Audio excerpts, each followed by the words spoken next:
तो एंजाइम्स के बारे में बात करेंगे। तो एंजाइम्स के बारे में बात करें, क्या एंजाइम एक्चुअल में क्या है आपका, इट इज टर्सरी प्रोटीन। ये क्या है आपका टर्सरी प्रोटीन, यानी कि हम कह सकते हैं कि एंजाइम क्या है, टर्सरी प्रोटीन है। क्या सभी एंजाइम टर्सरी प्रोटीन होते हैं? नहीं। तो हम क्या लिख सकते हैं, most of the enzymes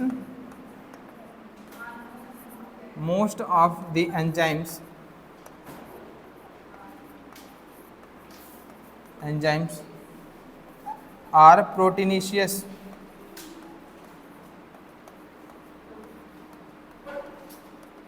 Most of the enzymes are proteinaceous in nature.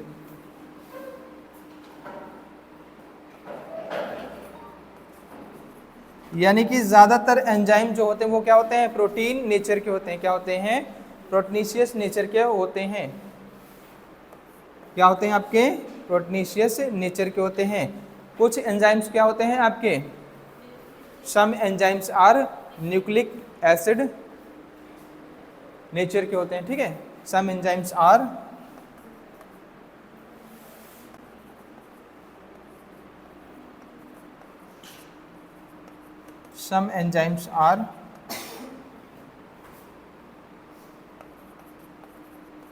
Nucleic acid, और न्यूक्लिक एसिड में क्या है, आरएनए, यानी कि राइबोसोमल आरएनए के बने होते हैं। Some enzymes are nucleic acid,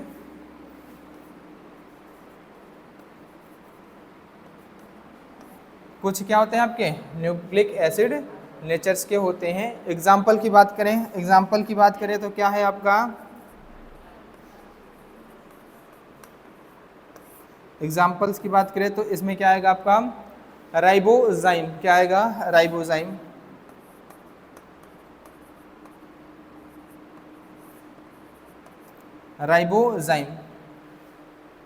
क्या आएगा आपका, राइबोजाइम आएगा। राइबोजाइम में आपका क्या है, जैसे आपका क्या है, पेप्टाइडल ट्रांसफरेज। क्या आपका राइबोजाइम में क्या, पेप्टाइडल ट्रांसफरेज। पेप्टाइडल क्या होता है आपका, ट्रांसफरेज।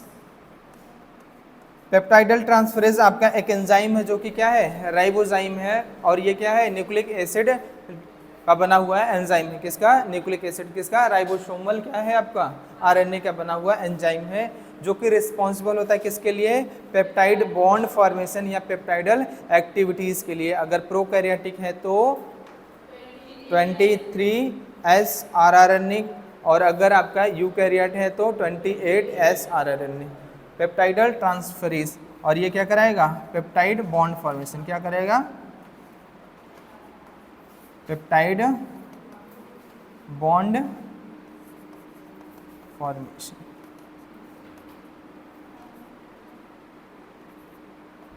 ये क्या कराएगा, पेप्टाइडल ट्रांसफरेज का क्या कराएगा, पेप्टाइड बॉन्ड फॉर्मेशन। क्या कराएगा, पेप्टाइड बॉन्ड फॉर्मेशन कराएगा।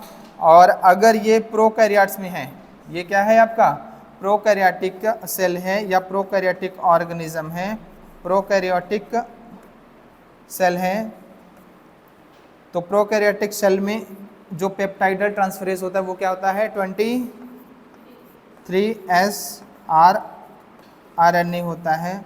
और जो यूकैरियोट होते हैं, क्या होते हैं, यूकैरियोट,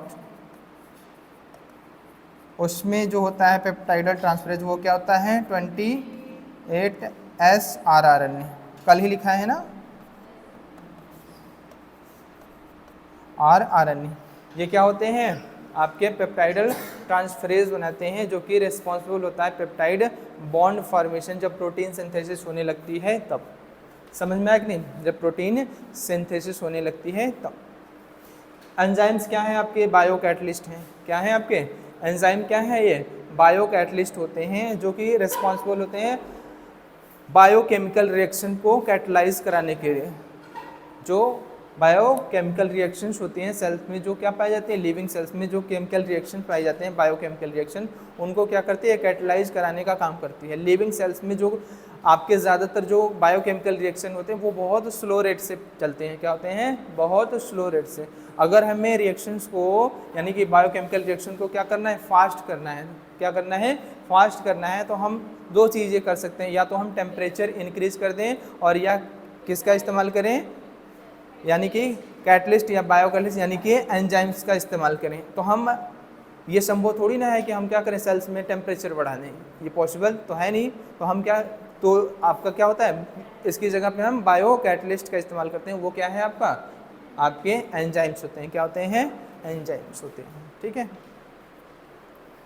तो चौथा पॉइंट क्या होगा, एंजाइम्स आर बायोकैटलिस्ट। एंजाइम्स क्या होते हैं आपके? बायोकैटलिस्ट होते हैं, विच increase the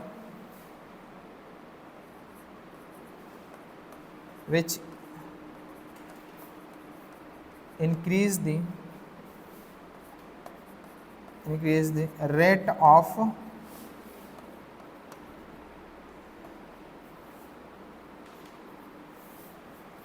enzymes are biocatalyst which increase the rate of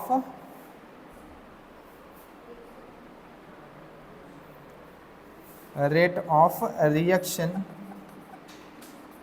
by decreasing activation energy. ये क्या करते हैं? एक्टिवेशन एनर्जी को क्या करते हैं? कम कर देते हैं। इस तरीके से रेट ऑफ रिएक्शन आपकी क्या हो जाती है?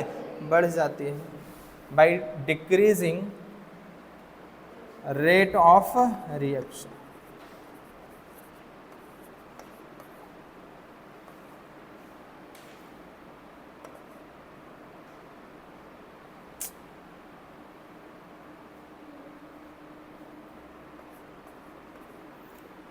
रेट ऑफ रिएक्शन, ये क्या करेंगे? रेट ऑफ रिएक्शन को कम कर देते हैं, सॉरी एक्टिवेशन एनर्जी को क्या करते हैं? कम कर देते हैं। क्या कर देते हैं? कम कर देते हैं। ठीक है, समझ में आएगी नहीं?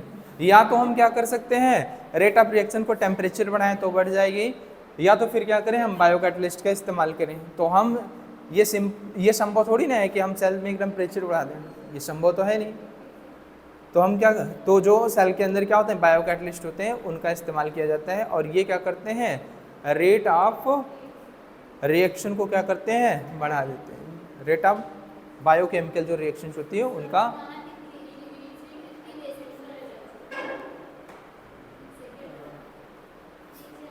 Enzymes are biocatalyst which increase the rate of reaction by decreasing, बोले वही थे लेकिन लिखे गलत, बाय डिक्रीजिंग एक्टिवेशन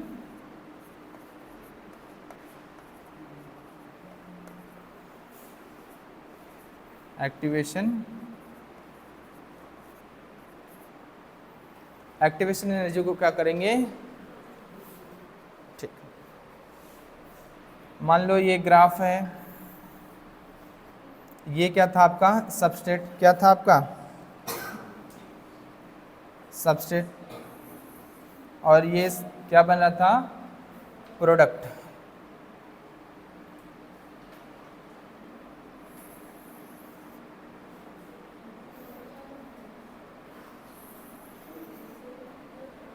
ठीक है, ये है आपका क्या? सबस्ट्रेट। और ये क्या है आपका? प्रोडक्ट। ये जो है वो क्या है? एनर्जी आप क्या है? सबस्ट्रेट। ये क्या है? एनर्जी आप सबस्ट्रेट, यानी कि सबस्ट्रेट के पास क्या है? जो एनर्जी है। और ये क्या है? एनर्जी आप प्रोडक्ट। ये क्या है? Energy of product. और ये क्या है आपका? थ्रेशोल्ड। ये क्या होती है आपकी? Threshold energy.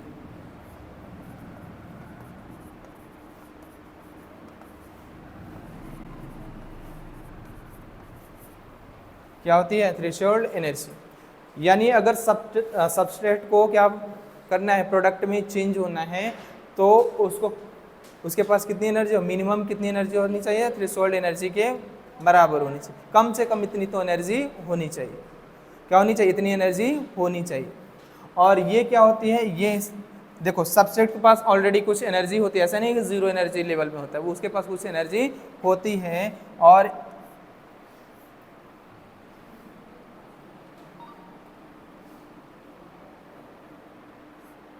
ये जो एनर्जी है उसको हम लोग क्या बोलते हैं, एक्टिवेशन एनर्जी बोलते हैं। क्या बोलते हैं, एक्टिवेशन एनर्जी।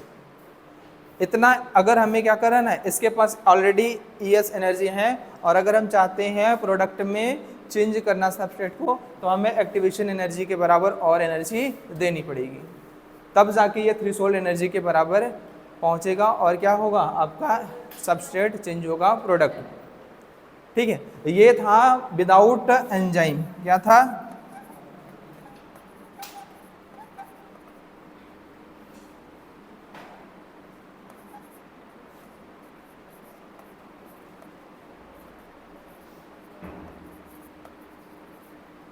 विदाउट एंजाइम ऐसे रिएक्शन चल रही थी ना। जब हम एंजाइम का इस्तेमाल करते हैं, बायोकैटलिस्ट यूज़ करते हैं, तो बायोकैटलिस्ट यूज करने पर होगा क्या, ये क्या करता है,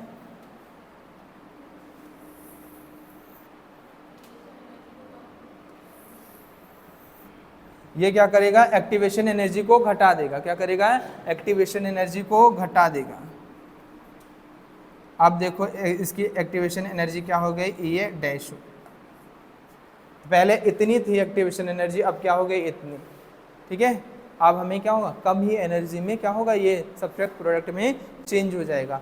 तो एंजाइम करता क्या है, इसकी एक्टिवेशन एनर्जी को क्या करता है, घटा देता है, कम कर देता है, जो आपको बायोकैटलिस्ट होता है, जिसको हम एंजाइम बोलते हैं। इस तरीके से क्या करेगा वो, रेट ऑफ रिएक्शन को क्या करता है, रेट ऑफ रिएक्शन को, ठीक है,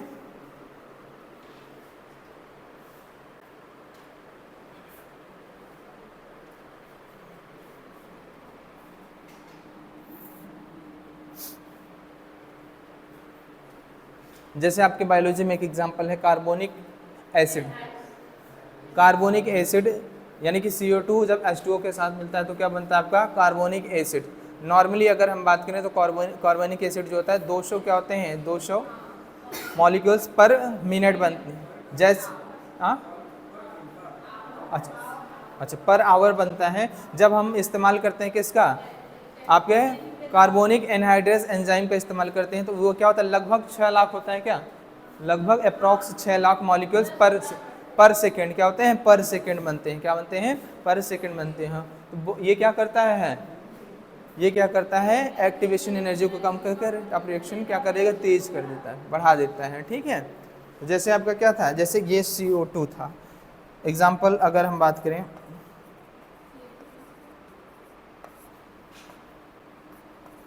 CO2 बाइंड विथ H2O क्या बनता है आपका, ये पता है रिवर्सिबल रिएक्शन होता है। क्या होता है, रिवर्सिबल रिएक्शन होता है। आपका क्या बनेगा, H2CO3 H2CO,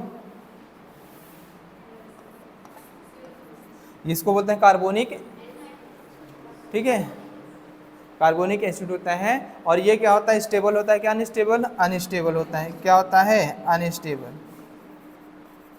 अनस्टेबल होता है। तो ये ब्रेक डाउन होता है किसमें, H+ आयन और बाइकार्बोनेट आयन, H+ आयन और बाइकार्बोनेट आयन में। ये क्या था आपका, पहले विदाउट क्या था आपका, विदाउट एंजाइम। तो ये क्या था, लगभग 200 मॉलिक्यूल्स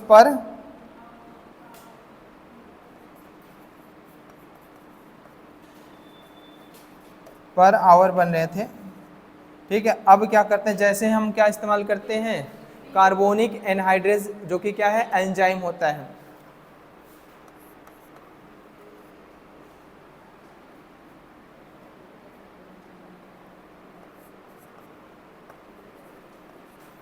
प्लस H2O, CA इस्तेमाल करें। क्या है, CA, ये क्या है, कार्बोनिक एनहाइड्रेस। ये क्या है आपका, कार्बोनिक एनहाइड्रेस।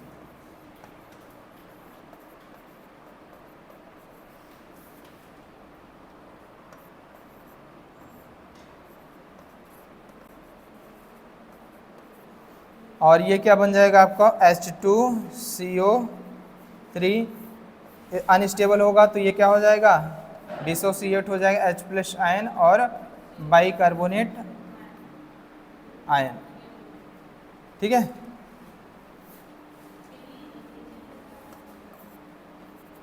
ठीक है।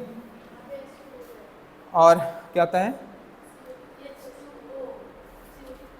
अच्छा H2 लिखेगा, चल ठीक है, ये H2 ही है भैया, H2CO। और ये लगभग होता है 0.6 मॉलिक्यूल्स, अच्छा 0.6 मिलियन होता है। ठीक है,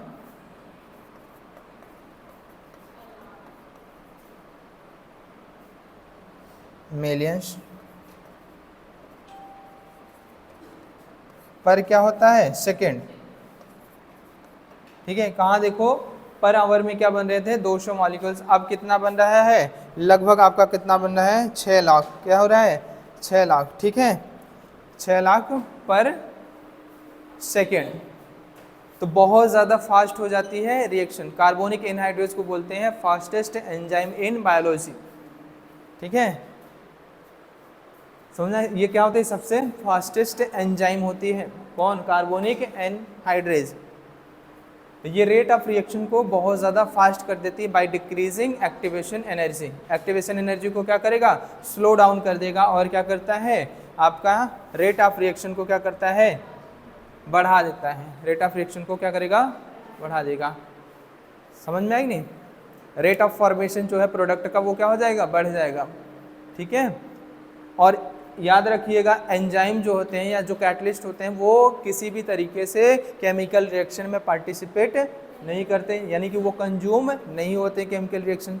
समझ में आया कि नहीं, हाँ, ये कैटलाइज करते हैं, समझ में आया, खुद पार्टिसिपेट नहीं करते रिएक्शन में। ये क्या करेंगे, रिएक्शन को कैटलाइज्ड करते हैं, और क्या करेंगे, इनको हम बार बार क्या कर सकते हैं, रीयूज कर सकते हैं। क्या कर सकते हैं, रीयूज कर सकते हैं। तो हम लिख सकते हैं कि क्या होते हैं, बायो कैटलिस्ट या एंजाइम्स जो होते हैं वो क्या होते हैं, रीयूजेबल होते हैं। और ये क्या होता है, do not consume in reactions, ये रिएक्शन में कंज्यूम नहीं होते हैं। समझ में आएगी नहीं, ये रिएक्शन में कंज्यूम नहीं होते हैं। तो अगला पॉइंट क्या लिख सकते हो, दे डू नॉट, कौन, enzyme, they do not consume in reaction,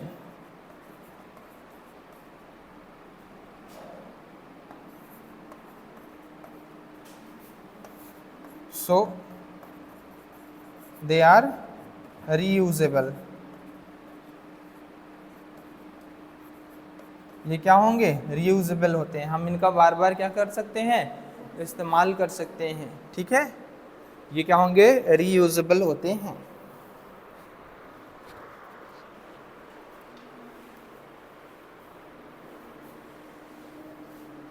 जैसे देखो होगा क्या, ये एंजाइम है, क्या है, एंजाइम बाइंड करेगा किससे, सबस्ट्रेट से। क्या करेगा, बाइंड सबस्ट्रेट से। सबस्ट्रेट से एंजाइम बाइंड करेगा तो क्या बनता है, एंजाइम सबस्ट्रेट कॉम्प्लेक्स बनता है। क्या बनता है, ई एंजाइम सबस्ट्रेट कॉम्प्लेक्स बनेगा। क्या बनेगा, है एंजाइम सबस्ट्रेट कॉम्प्लेक्स। और एंजाइम सबस्ट्रेट कॉम्प्लेक्स बनेगा, इसका मतलब क्या होता है, इसमें क्या होता है, बॉन्ड ब्रेकिंग होगी। क्या होगी, बॉन्ड, सबस्ट्रेट के जो बॉन्ड होंगे वो क्या होते हैं, ब्रेक होते हैं। सबस्ट्रेट के क्या होंगे, अरे सबस्ट्रेट का बॉन्ड ब्रेक होगा तभी तो नया बॉन्ड फॉर्म होगा। तो यहाँ पे होगा क्या, बॉन्ड ब्रेक होगा। क्या होगा, बॉन्ड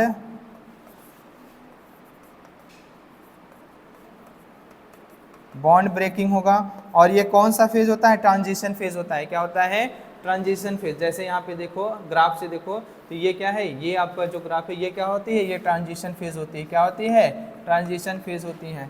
समझ में आएगी नहीं, अभी तो जीओसी पढ़ रहे हो ना, जीओसी पढ़ रहे हो तो ट्रांजिशन फेज में क्या बनता है आपका,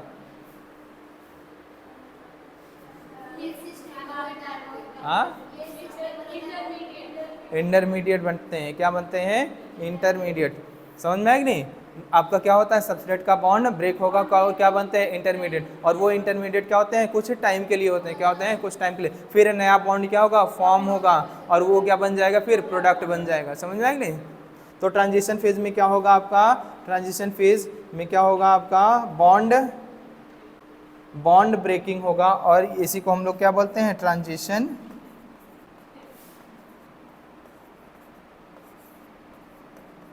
फेज।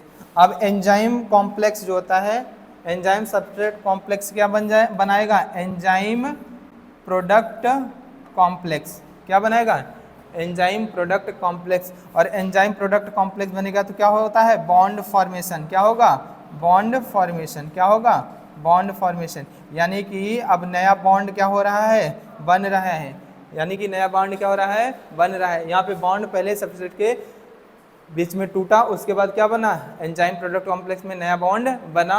और अब क्या होगा? ये एंजाइम प्रोडक्ट कॉम्प्लेक्स चेंज हो जाएगा किसमें? प्रोडक्ट में। किसमें? प्रोडक्ट में। और ये एंजाइम क्या हो जाएगा आपका?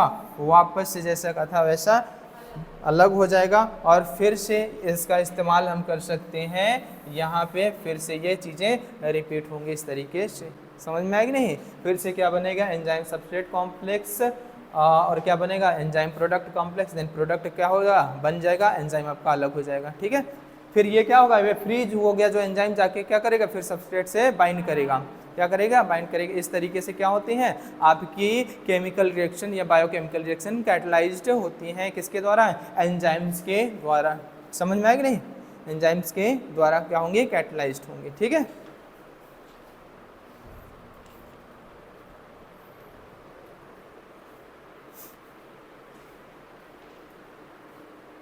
और ट्रांजिशन फेज क्या होता है? स्टेबल होता है क्या अनस्टेबल होता है? अनस्टेबल। क्या होता है? अनस्टेबल। कुछ ही समय के लिए होता है। क्या होता है? कुछ ही समय के लिए होता है। ठीक है?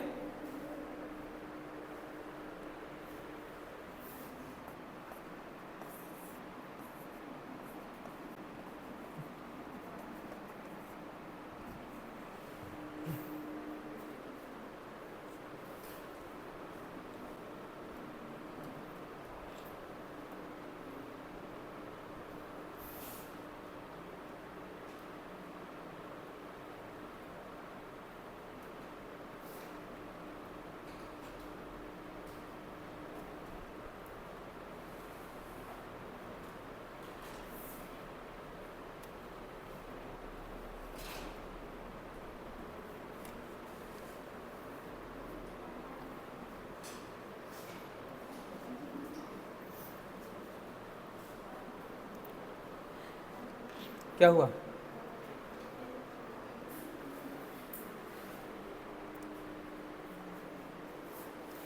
हो गया? बोलो।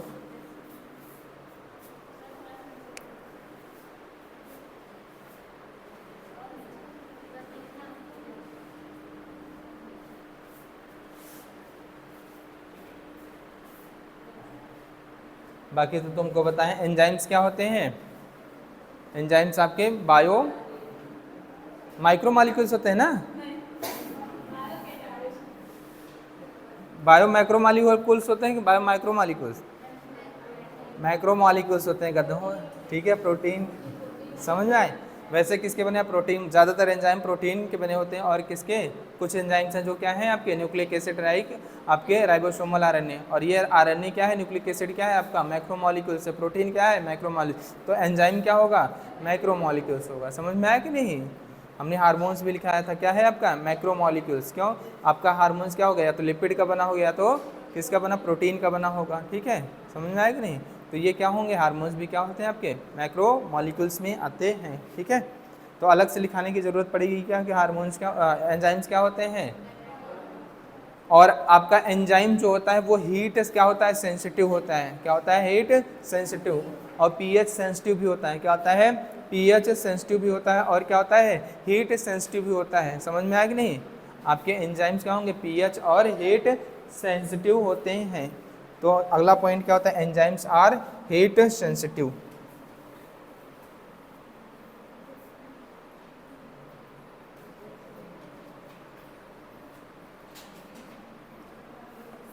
कैसरा पॉइंट है अगला,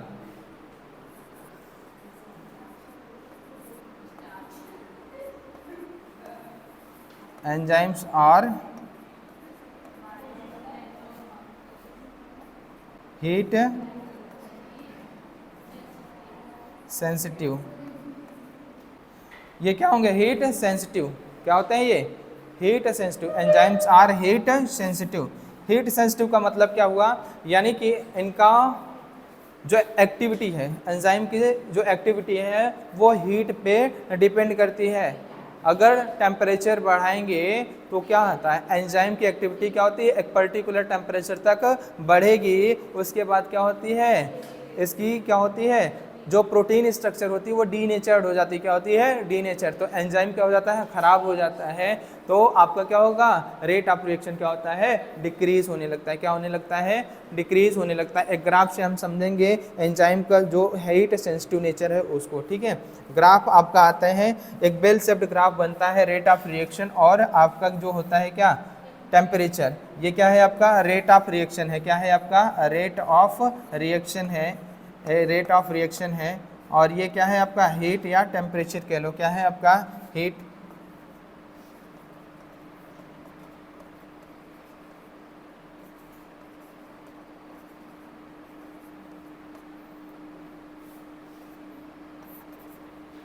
टेम्परेचर। ठीक है, हम क्या करते हैं, जब हम क्या करते हैं, टेम्परेचर को बढ़ाते हैं। क्या करते हैं, टेम्परेचर को हम बढ़ाते हैं। तो जैसे जैसे टेम्परेचर बढ़ता है वो क्या होता है, रेट ऑफ रिएक्शन क्या होता है आपका, इंक्रीज होता है अप टू ऑप्टिमम टेम्परेचर। कहाँ तक, ऑप्टिमम टेम्परेचर तक। कहाँ तक, optimum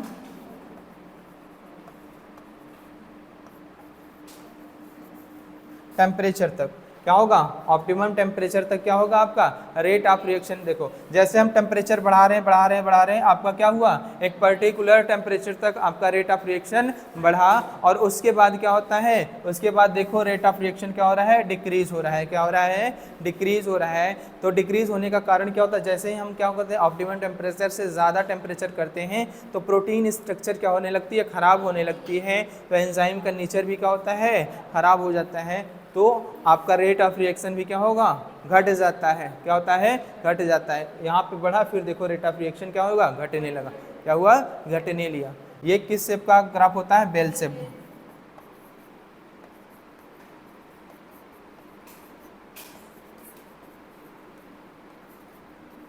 temperature versus rate versus temperature या रेट वर्सेस हीट जो होता है वो क्या होता है, बेल शेप्ड ग्राफ होता है। हम इसके बारे में लिखेंगे पॉइंट ग्राफ के बारे में। एक क्या है,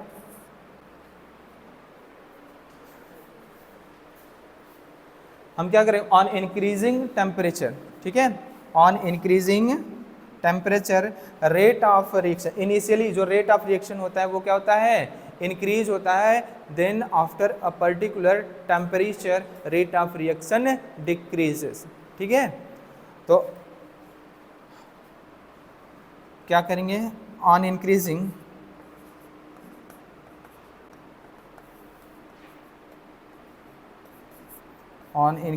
temperature, on increasing temperature rate of reaction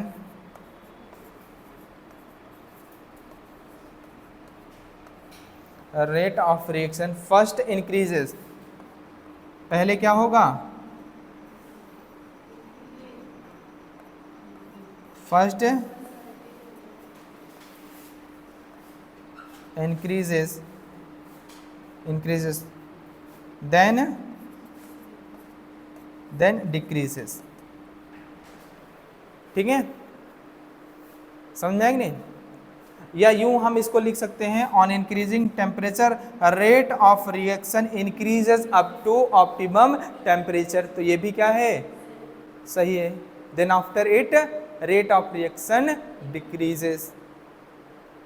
समझ रहे हो, हम क्या कर रहे हैं, टेम्परेचर बढ़ा रहे हैं तो rate of reaction up to optimum temperature तक क्या हो रहा है, बढ़ रहा है। Then after it rate of reaction decreases due to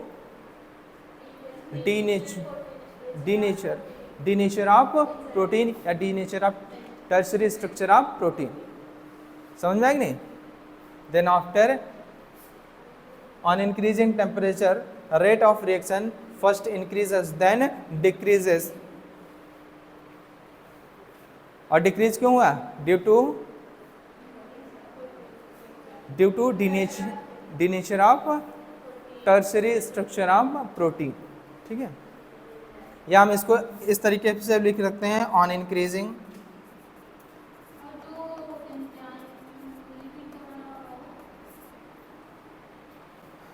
क्या चीज? लिपिड के नहीं होते, न्यूक्लिक एसिड के बने होते। ठीक है, on increasing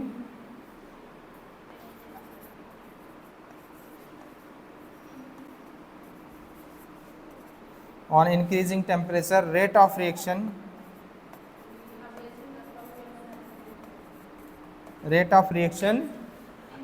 increases up to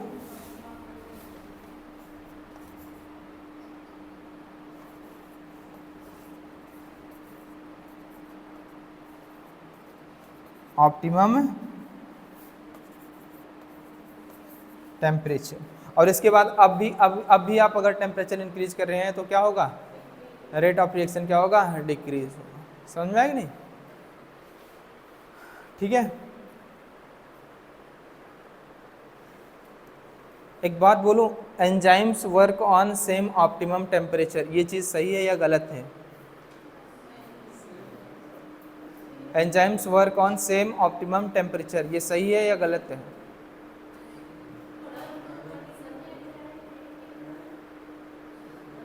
enzymes work on same optimum temperature, यानी हमारी बॉडी में जितने भी एंजाइम पाए जाएंगे उनके लिए ऑप्टिमम टेम्परेचर क्या है? 37 डिग्री सेल्सियस। क्या है? 37 डिग्री। बोलो, तो एंजाइम्स क्या होते हैं? सेम ऑप्टिमम टेम्परेचर पे काम कर रहे हैं कि नहीं कर रहे हैं? बताओ। Enzymes work on same optimum temperature, ये सही है कि नहीं सही है? ये बताओ। अरे सही है भैया, समझ में आएगी नहीं? Enzymes work on same optimum temperature, ये सही है। ठीक है, हमने ऑल तो बोला ही नहीं। ठीक है, तो एंजाइम्स जो होते हैं वो क्या करते हैं? Work on same optimum temperature. समझ आए? सभी एंजाइम को हो गए तो ठीक है, जनरल टर्म बता रहे हैं क्या होता है। एंजाइम जो होते हैं work on same optimum temperature. जैसे हमारी बॉडी का टेम्परेचर कितना है?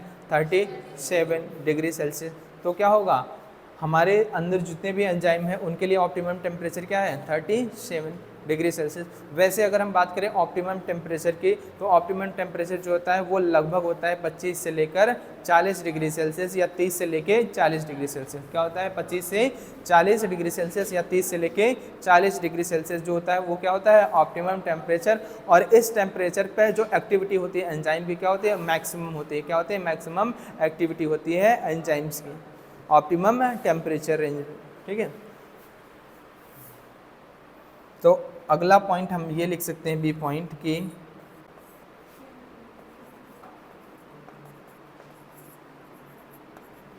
Enzymes work on same optimum temperature. Enzymes work on same optimum temperature. हमारी बॉडी का टेम्परेचर क्या है? 37 डिग्री सेल्सियस। तो जितने भी हमारे बॉडी में एंजाइम है उनके लिए ऑप्टिमम टेम्परेचर लगभग क्या हो गया? 37 डिग्री सेल्सियस के। ठीक है, तो सभी तो इस पे वर्क करते हैं। बिल्कुल सही बात है। तो एंजाइम एक ही क्या होते हैं? ऑप्टिमम टेम्परेचर पे काम करते हैं। और अच्छा ये बताओ, इनके लिए सेम ऑप्टिमम पीएच हो सकता है क्या? सेम ऑप्टिमम पीएच हो सकता है क्या इनके लिए? सेलेब्री एमाइलेज के लिए कुछ दूसरा आपका होता है। क्या होता है? सेलेब्री एमाइलेज के लिए कुछ दूसरा पीएच होता है। और क्या होता है?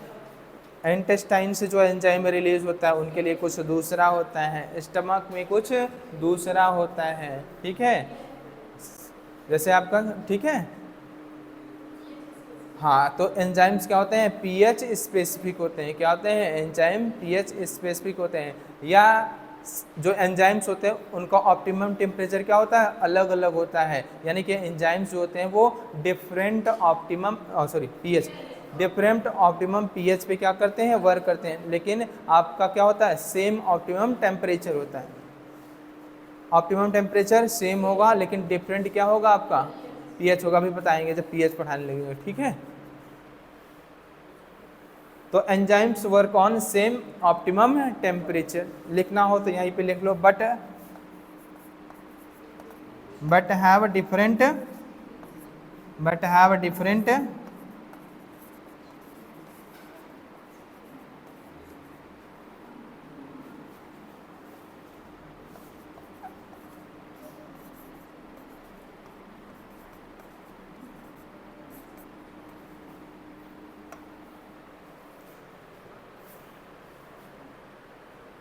अच्छा ये बताओ, पहले ये ग्राफ समझ में आया कि नहीं। जैसे जैसे हम टेम्परेचर बढ़ा रहे हैं रेट ऑफ रिएक्शन बढ़ रहा है। उसके बाद देखो एक पर्टिकुलर टेम्परेचर के बाद आपका क्या हुआ, रेट ऑफ रिएक्शन घटने लगा। क्यों, आपको पता है कि एंजाइम्स क्या होते हैं, टर्सरी प्रोटीन। और जैसे ही हम क्या करेंगे, हीट करेंगे तो जो प्रोटीन स्ट्रक्चर होता है वो क्या होता है, डैमेज होने लगता है। तो एंजाइम एक्टिविटी क्या हो जाती है, घट जाती है। तो रेट ऑफ रिएक्शन क्या होता है, घट जाता है। ऑप्टिमम टेम्परेचर का जो रेंज होता है, अगर हम बात करें, कुछ लोग कहते हैं 25 से 40, कुछ कहते हैं 30 से 40। तो आप 25 से 40 होता है ऑप्टिमम टेम्परेचर का रेंज। इसका रेंज कितना होगा, 25 डिग्री सेल्सियस से कितना होता है आपका 40 डिग्री सेल्सियस। आपका क्या होता है, ऑप्टिमम टेम्परेचर का रेंज जो होता है। समझ में आया कि नहीं। हम इस ग्राफ से बताया कि on increasing temperature rate of reaction first increases then decreases. Graph देख के ये पता चला। और अगर हम बात करें, हम कहते हैं कि enzymes work on same optimum temperature but have a different optimum pH. यानी कि हम अपनी बॉडी का एग्जांपल लेते हैं। हमारी बॉडी में जो क्या है, जो बायो कैटलिस्ट हैं, जो एंजाइम्स है, उनके लिए हमारी बॉडी का टेम्परेचर कितना होगा, 37। और सभी क्या हो रहे हैं, इस टेम्परेचर पे क्या कर रहे हैं, वर्क कर रहे हैं। तो सभी के लिए ऑप्टिमम टेम्परेचर तो क्या हुआ, सेम हुआ। लेकिन हमारी बॉडी में अलग अलग जगह पे पाए जाने वाले एंजाइम्स जो होते हैं वो पीएच क्या होते हैं, स्पेसिफिक होते हैं। क्या होते हैं, पीएच स्पेसिफिक होते हैं। अगर हमारे माउथ में जैसे सलेवरी क्या है, आपका एमाइलेज है, क्या है, सलेवरी एमाइलेज। तो सलेवरी एमाइलेज के लिए जो पीएच होता है 6.8 होता है। क्या होता है, 6.8। हमारे स्टमक में जो आपका क्या होता है, प्रोटीन डाइजेस्टिव क्या होते हैं, एंजाइम्स होते हैं, उनके लिए आपका क्या होता है, पीएच अलग होता है, लगभग 1.8 या 1.2 से 1.8, यानी कि हाईली एसिडिक पीएच पे काम करते हैं। और अगर हम चले जाएं आपके इसमें इंटेस्टाइन में, क्या होता है, इंटेस्टाइन में, तो इंटेस्टाइन के कितने पार्ट होते हैं, आपका क्या होता है, ड्यूडेनम होता है, जेजुनम होता है, आइलियम। तो मैक्सिमम डाइजेशन जो होता है वो क्या होता है, ड्यूडेनम में होता है। क्या होता है, ड्यूडेनम में। तो वहाँ पे जो पीएच होता है वो क्या होता है, 7 से थोड़ा ज़्यादा होता है, 7.4 या 7 ऐसे समथिंग कुछ होता है, ठीक है। तो वो क्या होता है, बेसिक पीएच। क्या होता है, बेसिक होते हैं। तो देखो अलग अलग जगह पे एंजाइम की जो एक्टिविटी है वो क्या है, अलग अलग पीएच पे है। समझ में आया कि नहीं, बोलो।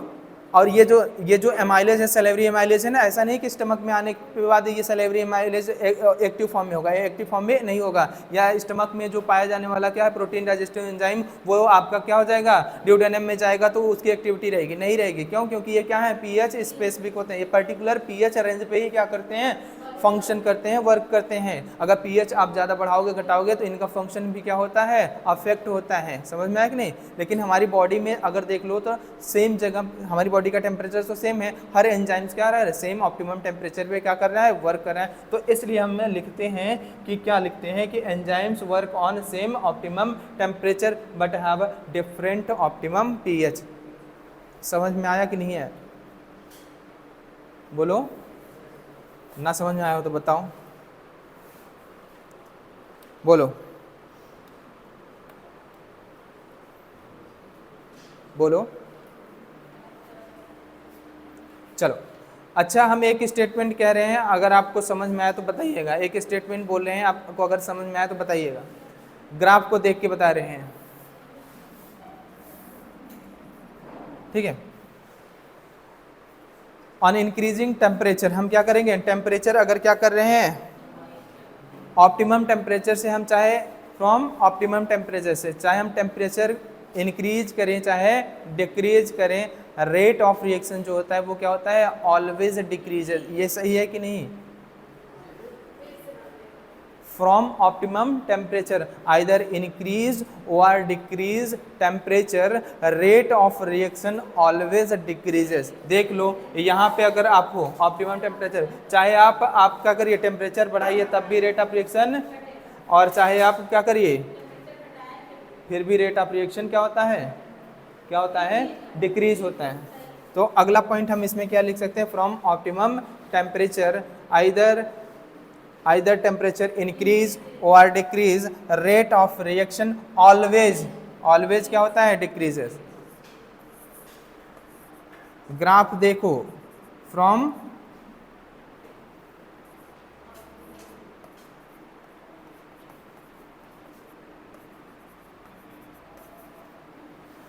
optimum temperature either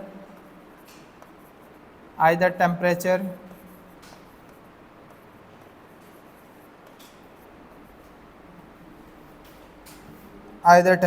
increase or decrease,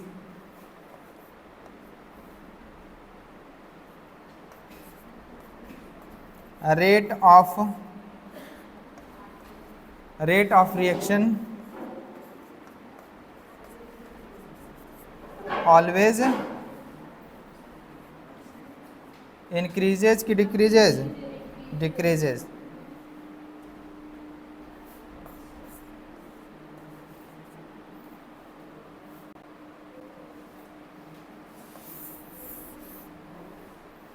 rate of reaction always decreases.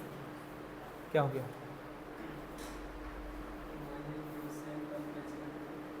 नहीं समझ में आ रहा है क्या?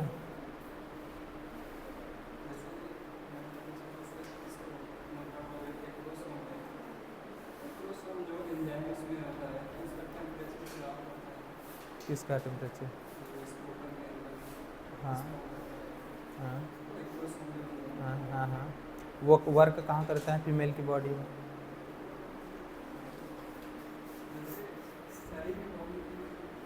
वो जो केमिकल रिएक्शन कर रहे हैं कहाँ कर रहे हैं?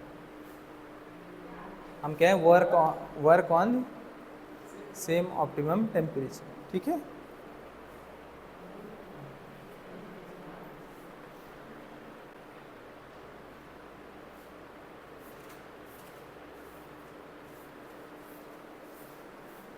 चलो, जैसे जैसे हम टेम्परेचर क्या करेंगे, घटाएंगे, जैसे जैसे हम टेम्परेचर घटाते हैं एंजाइम क्या होता है, इनएक्टिव हो जाता है। क्या होता है, इनएक्टिव। वो खराब नहीं होता है, इसका प्रोटीन स्ट्रक्चर खराब नहीं होता है। क्या होता है, इनएक्टिव होता है। और जैसे जैसे हम क्या करेंगे, टेम्परेचर बढ़ाएंगे, वो क्या होता है, प्रोटीन, हाँ क्या होता है, डीनेचर हो जाता है। क्या होता है, डीनेचर। समझा? ये क्या होगा, इनएक्टिव, ये क्या होता है, डीनेचर। लिखना हो तो लिख लीजिए।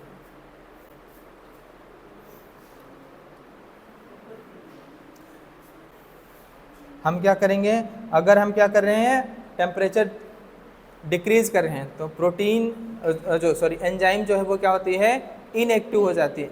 खराब नहीं होती है एंजाइम, वो क्या होगी, इनएक्टिव। और टेम्परेचर बढ़ाएंगे तो प्रोटीन स्ट्रक्चर क्या होता है, आपका टूटने लगता है, डैमेज होने लगता है। तो एंजाइम क्या होती है, डीनेचर हो जाती है। क्या होती है, डीनेचर। यानी कि एंजाइम का नेचर क्या हो जाता है, चेंज हो जाता है। ठीक है।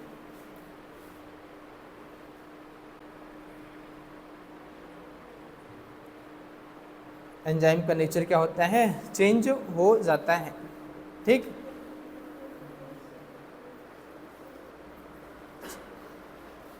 चले,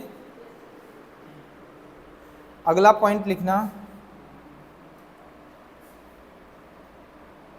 अगला पॉइंट लिखो, enzymes are pH specific.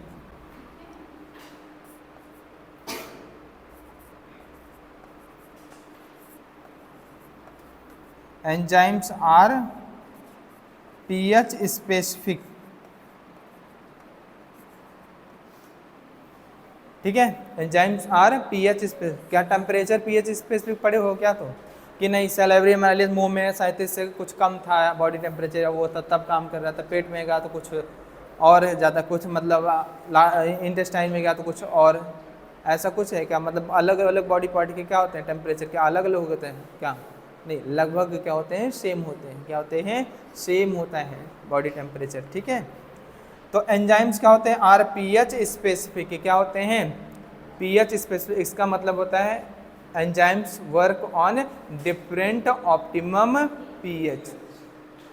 Enzymes क्या होते हैं आपके? पीएच स्पेसिफिक होते हैं। क्या होते हैं? पीएच स्पेसिफिक होते हैं, यानी कि ये क्या होते हैं? ये वर्क करते हैं अलग अलग ऑप्टिमम टेम्परेचर पे। Enzymes are pH specific, so they work on different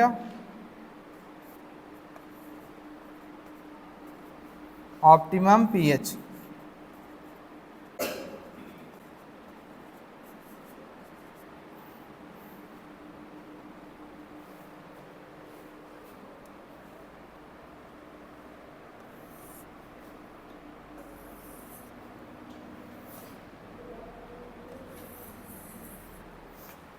तो ये क्या होते हैं? ये एंजाइम पीएच स्पेसिफिक होते हैं और ये क्या करते हैं? अलग अलग ऑप्टिमम पीएच पे क्या करते हैं? वर्क करते हैं। अगर हम एक पर्टिकुलर एंजाइम की बात करें, ग्राफ बनाएं, किसके बीच में? रेट ऑफ रिएक्शन और किसके बीच में? पीएच के बीच में। तो क्या होता है आपका जो ग्राफ होता है वो भी क्या होता है? वेल शेप्ड होता है। क्या होता है? वेल शेप्ड होता है। इस तरीके का ग्राफ आएगा।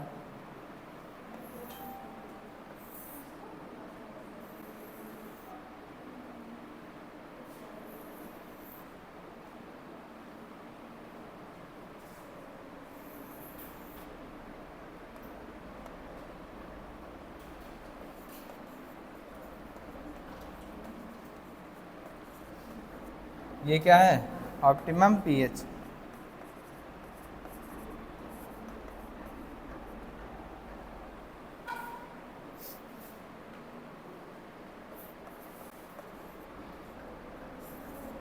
देखो जैसे जैसे पीएच आप बढ़ाओगे एक पर्टिकुलर पीएच तक क्या होगा? मैक्सिमम एक्टिविटी होती है एंजाइम की। उसके बाद आप हाई पीएच करोगे तो वो क्या होता है? एंजाइम इनएक्टिव हो जाता है, ठीक है। क्या होता है?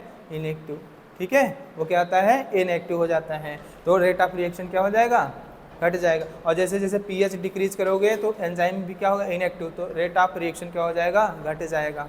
समझ में आया कि नहीं? एक ऑप्टिमम टेम्परेचर तक आपका क्या होगा? सॉरी, ऑप्टिमम पीएच तक क्या होगा? Rate of reaction maximum. Optimum pH भी ये क्या कर रहा है? मैक्सिमम एफिशिएंसी से वर्क करेगा और क्या होगा? मैक्सिमम रेट ऑफ रिएक्शन होगा। क्या होगा? मैक्सिमम रेट ऑफ रिएक्शन होगा। और क्या करेंगे आप? पीएच घटाएंगे या बढ़ाएंगे तो क्या होगा? रेट ऑफ रिएक्शन घटेगा बढ़ेगा उस हिसाब से, ठीक है। जैसे देखो पीएच हम बढ़ा रहे हैं तो ऑप्टिमम पीएच तक रेट ऑफ रिएक्शन बढ़ा, उसके बाद क्या हो गया? घट गया। और ऑप्टिमम पीएच से हम क्या करेंगे? पीएच या तो घटाएंगे या तो बढ़ाएंगे। रेट ऑफ रिएक्शन क्या होगा आपका? क्या होगा आपका? रेट ऑफ रिएक्शन क्या होगा? घटेगा। बोलो। जैसे अगर हम बात करें, एग्जाम्पल की बात करें,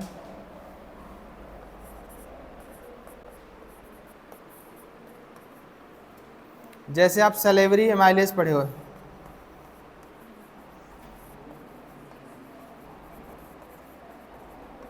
सलेवरी एमाइलेज जो होता है वो वर्क करता है किस पीएच पे?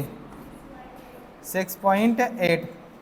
किस पीएच पे वर्क करता है? आपका 6.8 वाले पीएच पे क्या करता है? वो वर्क करता है आपका कौन? सलेवरी एमाइलेज जो होता है। कौन होता है आपका? Salivary amylase. और आपका जो पेप्सिन होता है क्या होता है? Protein digestive enzyme. स्टमक में प्रोटीन का क्या करता है? डाइजेशन जो कराता है पेप्सिन। वो किस पे वर्क करता है? स्टमक का पीएच लगभग 1.22 क्या होता है? 1.8 या 2 तक होता है। क्या होता है? 1.5 से 2 तक या 1.2 से 1.8 तक या 2 तक लगभग क्या होता है? पीएच होता है किसका? या 1.5 से 1.8, या इसको कोई कोई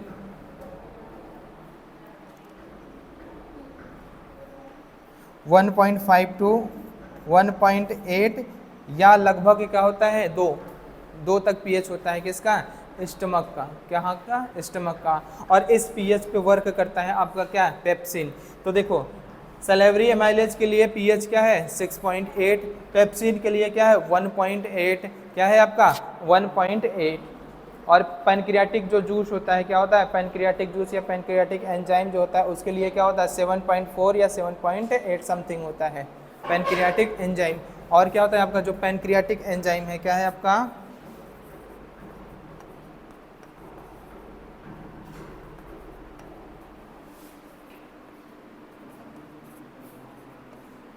जो पैनक्रियाटिक एंजाइम है वो किस पीएच पे वर्क करता है, आपका लगभग होता है 7.4।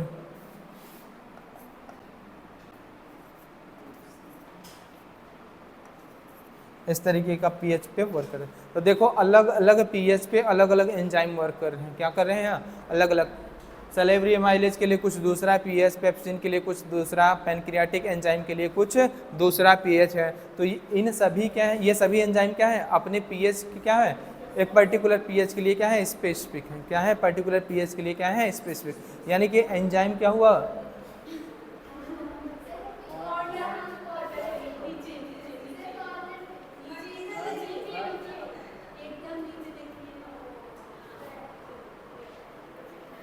ठीक है। ये कैसे गया, नहीं हमसे नहीं हुआ, ठीक है, जादू भूत आ गया इसमें।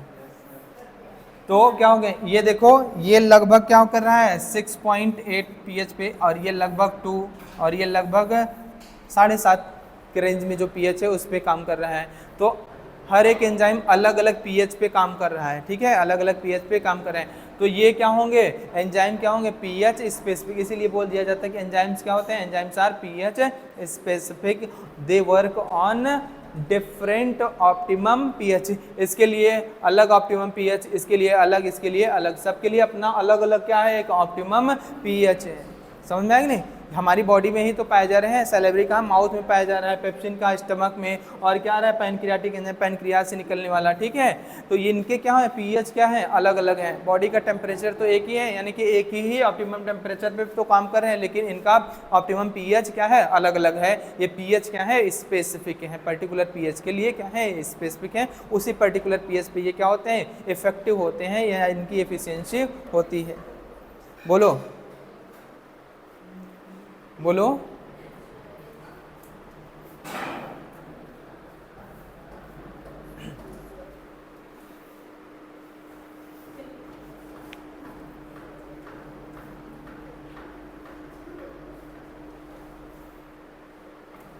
आकांक्षा किस बात पे मुस्कुरा रही हो, हैं?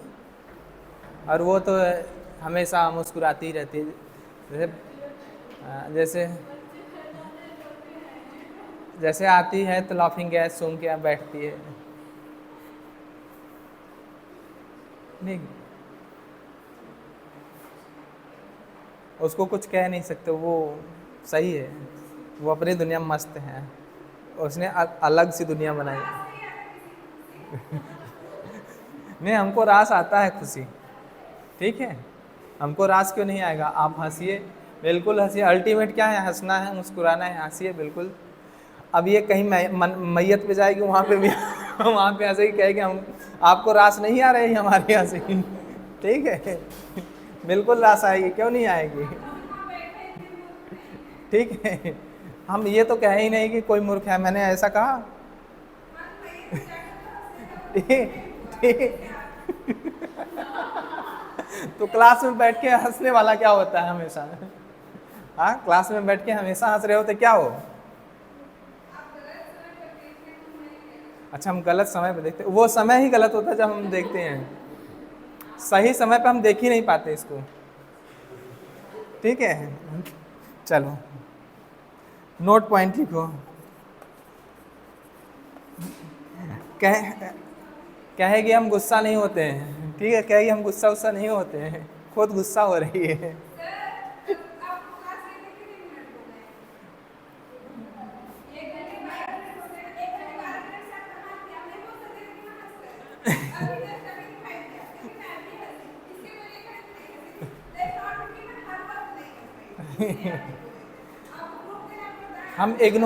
हम इग्नोर करते हैं चीज़ों को, ठीक है, इग्नोर करते हैं, लेकिन इग्नोर करते करते अति हो जाती है तो बोल देते हैं।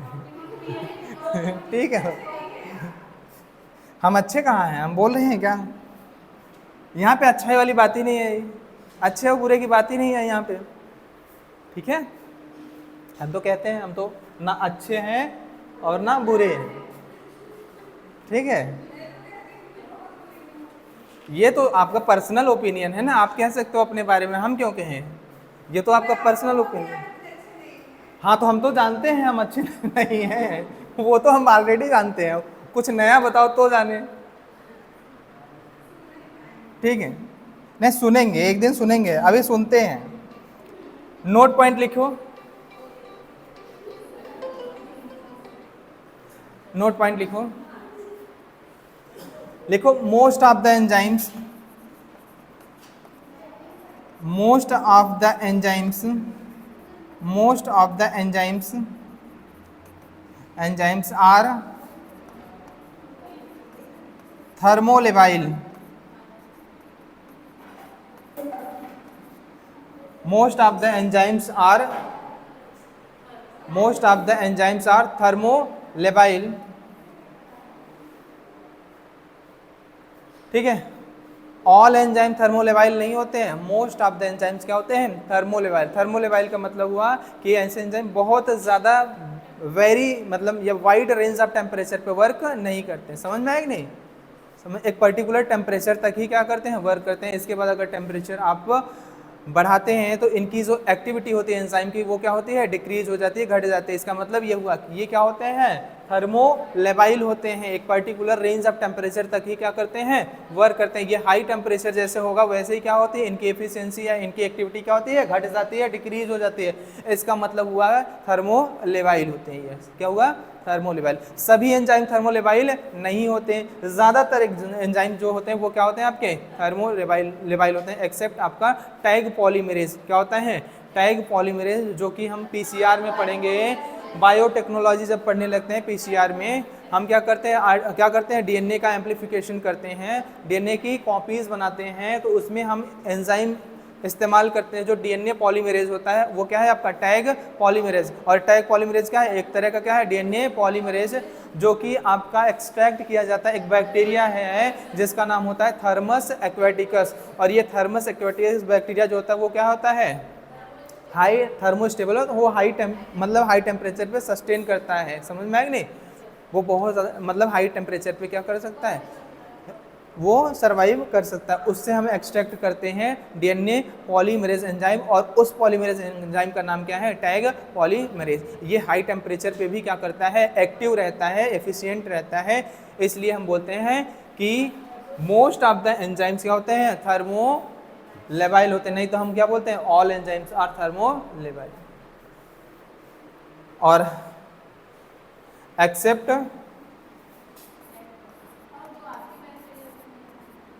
क्या चीज, और भी होंगे, ठीक है, accept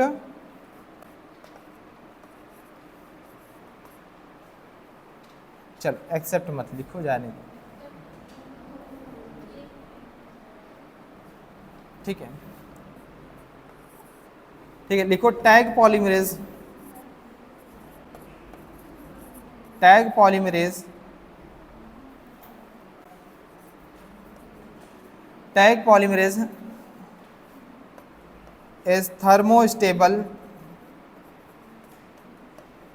thermostable, tag polymerase is thermostable.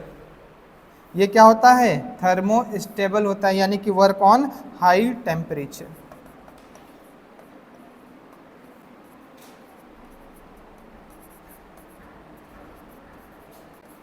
ये एंजाइम जो होता है टैग पॉलीमरेज क्या करता है, हाई टेम्परेचर पे क्या करता है, वर्क करता है। इसलिए इसको हम लोग क्या बोलते हैं, थर्मोस्टेबल बोलते हैं। क्या बोलते हैं हम लोग, थर्मोस्टेबल बोलते हैं। और याद रखिएगा टैग पॉलीमरेज के बारे में एक बात, ये क्या होता है, ये एक्सट्रैक्ट कहाँ से करते हैं, और ये थर्मस एक्वेटिकस का है आपका बैक्टीरिया है, एक्सट्रैक्ट फ्रॉम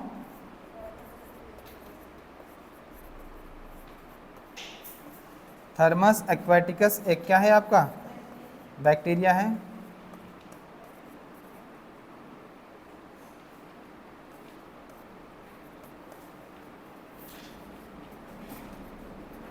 और यूज़ करते हैं इन पीसीआर। टैग पॉलीमरेज का इस्तेमाल कहाँ करते हैं? बस इतना ही लिख लीजिए, बाद में समझ में आएगा पीसीआर क्या है। जब बायोटेक्नोलॉजी पढ़ाने लगेंगे, ठीक है, उसमें क्या करते हैं हम लोग डीएनए की एम्प्लीफिकेशन, ढेर सारी मल्टीपल कॉपीज तैयार करते हैं, तो हम लोग किसका इस्तेमाल करें? PCR. Use in PCR, use in PCR. Polymerase chain reaction बोलते हैं, क्या बोलते हैं हम लोग? पॉलीमरेज चेन रिएक्शन बोलते हैं। हम क्या करते हैं? डीएनए की क्या करते हैं? मल्टीपल कॉपीज बनाते हैं, ठीक है। अगर मान लीजिए मतलब हमें क्या मिला, बहुत कम कंटेंट मिला डीएनए का, तो हम क्या करते हैं? उसको एम्पलीफाई करते हैं, ठीक है। क्या करते हैं? एम्पलीफिकेशन करते। हम लोग क्या करते हैं? डिजीज़ की डायग्नोस भी कर सकते हैं, डीएनए फिंगरप्रिंटिंग में भी इस्तेमाल करते हैं। समझ में आया कि नहीं? पीसीआर के द्वारा जो हम क्या करते हैं, जो डीएनए का एम्पलीफिकेशन किए, ठीक। मान लो कहीं पे म्यूटेशन वगैरह हुआ है, बहुत छोटा सा है, तो हम डिटेक्ट नहीं कर पा रहे हैं, तो पीसीआर कराएंगे तो हमें डिटेक्ट हो जाता है म्यूटेशन वगैरह, ठीक है। या कोई डिजीज़ है तो हम पीसीआर के द्वारा क्या कर सकते हैं? पता कर सकते हैं।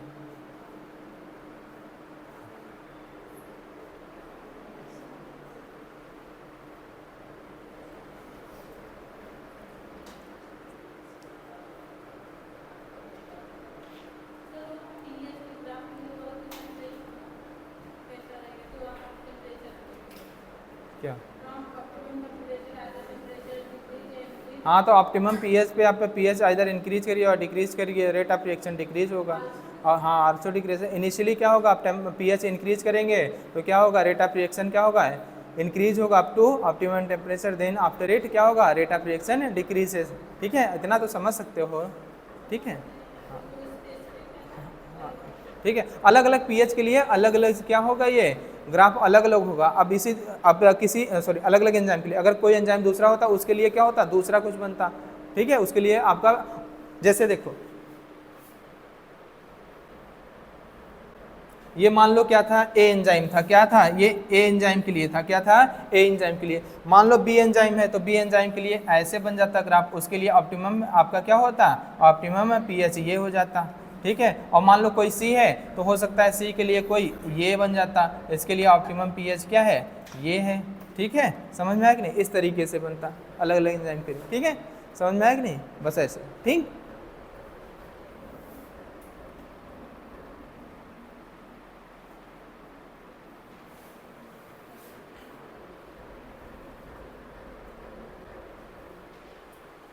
चल, अब हम एंजाइम देखेंगे। एंजाइम क्या होता है आपका?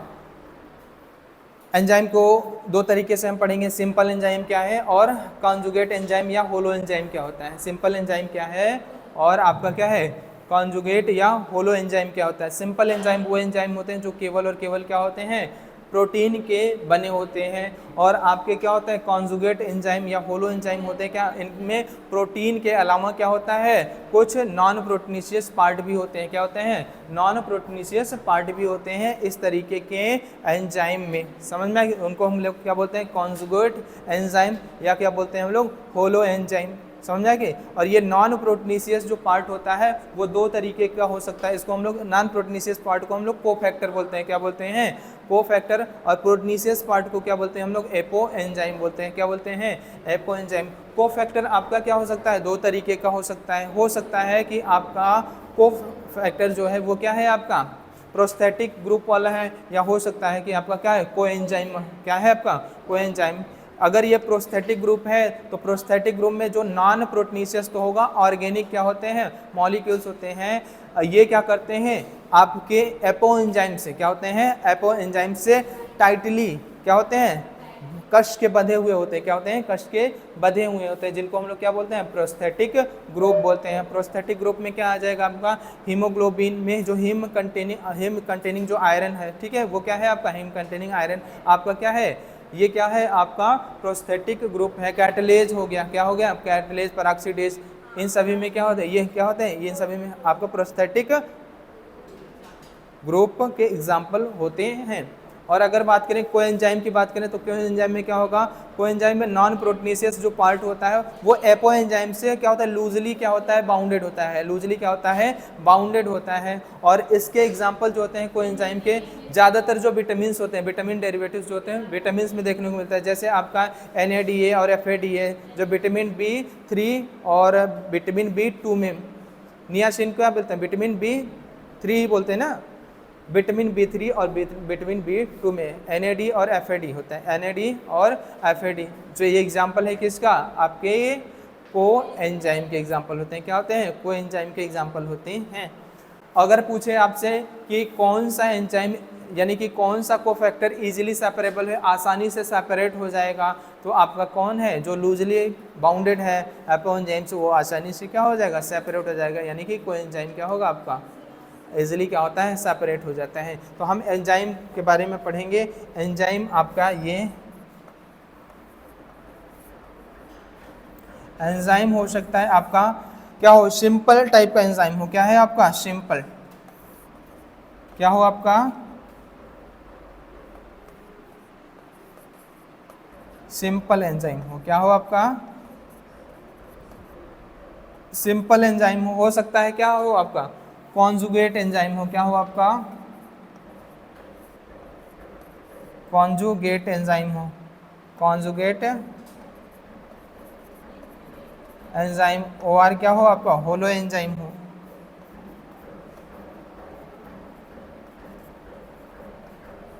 कॉन्जुगेट हो या होलो एंजाइम हो, समझ आएगा नहीं। आपका एंजाइम क्या हो, सिंपल एंजाइम हो या हो आपका कॉन्जुगेट या होलो एंजाइम है। अगर सिंपल एंजाइम है तो सिंपल एंजाइम का मतलब हो गया कि वो एंजाइम केवल और केवल प्रोटीन का बना है, क्या है, केवल और केवल किसका बना है, प्रोटीन का बना है, only made up of protein, किसका बना है आपका,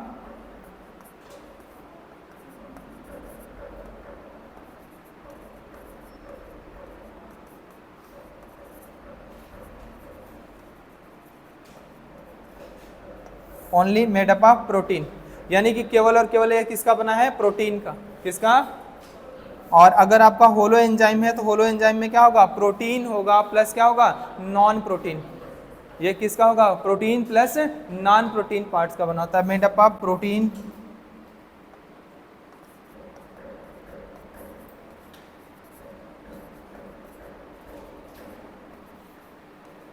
made up of protein plus non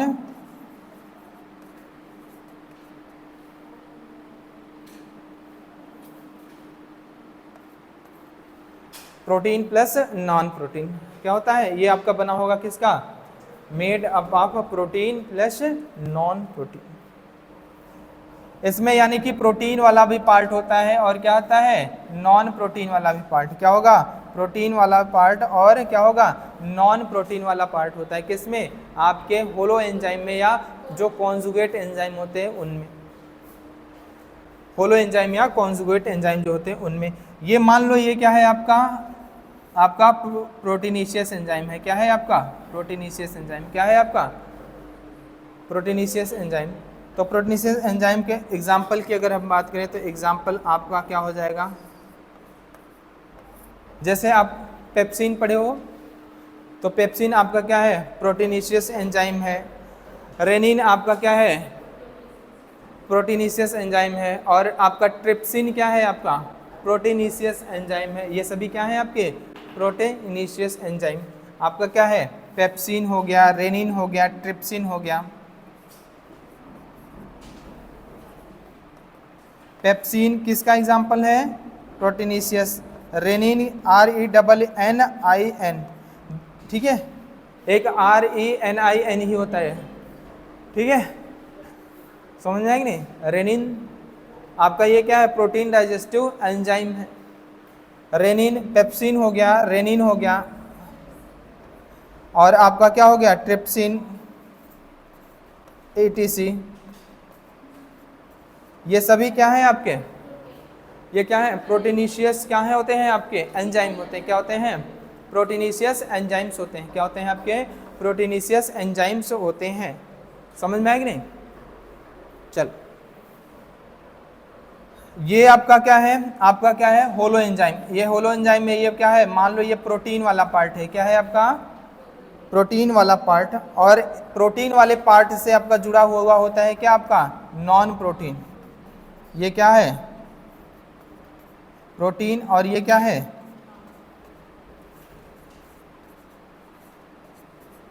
यानी कि नॉन प्रोटीन वाला पार्ट जानते हो क्यों जोड़ता है, क्योंकि ये क्या करते हैं, एंजाइम को क्या करता है, एक्टिव फॉर्म में लाता है। क्या करता है, एक्टिव फॉर्म में। किस में लाता है, एक्टिव फॉर्म में। किस में, एक्टिव फॉर्म में। यानी कि अगर होलो एंजाइम है तो होलो एंजाइम एक्टिव तभी होगा जब उससे क्या जुड़ा होगा, नॉन प्रोटीनिशियस पार्ट। यानी कि नॉन प्रोटीनिशियस पार्ट को होलो एंजाइम से हटा दोगे तो क्या वो एंजाइम एक्टिव रह जाएगा, नहीं रह जाएगा, वो एंजाइम क्या हो जाएगा, इनएक्टिव हो जाएगा। क्या हो जाएगा, इनएक्टिव। जैसे हीमोग्लोबिन में आपका क्या है, हिम जो है वो क्या है, आपका क्या होता है, नॉन प्रोटीनिशियस पार्ट है, आयरन कंटेन करके रखता है। और ग्लोबिन क्या है, आपकी प्रोटीन। क्या है, हिम क्या है आपका, नॉन प्रोटीनिशियस पार्ट है, और ग्लोबिन क्या है आपकी, प्रोटीन। तो आपका बना क्या, हीमोग्लोबिन। क्या बना, हीमोग्लोबिन। क्या बना, हीमोग्लोबिन। तो हीमोग्लोबिन अकेले प्रोटीन से एक्टिव नहीं है, ग्लोबिन सॉरी अकेले ग्लोबिन एक्टिव नहीं है जो हीमोग्लोबिन में है, वो उसके साथ क्या है, हिम वाला भी पार्ट है, तभी हीमोग्लोबिन एक्टिव होता है। अगर हीमोग्लोबिन से आप हिम को अलग कर लोगे तो नॉन एक्टिव हो जाएगी। ठीक है, तो ये क्या करता है, ये एक्टिव बनाता है किसको, होलो एंजाइम को। क्या करता है, लिख सकते हो, activate the active the holo enzyme.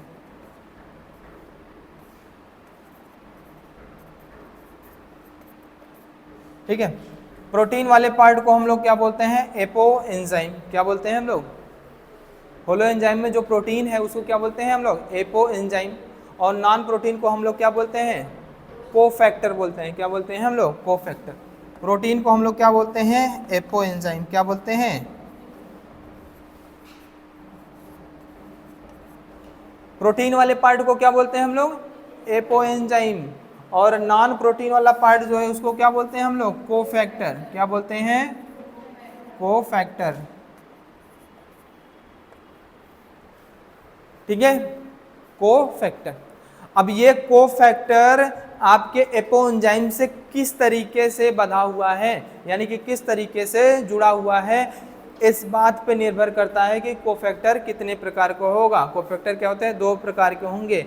वो आपका क्या होगा, प्रोस्थेटिक ग्रुप होगा, या वो आपका क्या होगा, कोएंजाइम होगा। क्या होगा, प्रोस्थेटिक ग्रुप होगा या वो कोएंजाइम होगा। डिपेंड किस बात पे करता है, इसका अटैचमेंट एपो एंजाइम से किस तरीके से है, टाइटली अटैच्ड है या लूजली अटैच्ड है, यानी कि टाइटली बाउंडेड है या लूजली बाउंडेड है, इस बात पे निर्भर करता है कि कोफैक्टर प्रोस्थेटिक ग्रुप होगा या कोएंजाइम।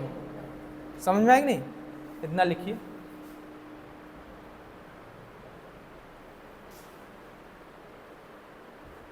फिर हेडिंग डाल लीजिए, कोफैक्टर।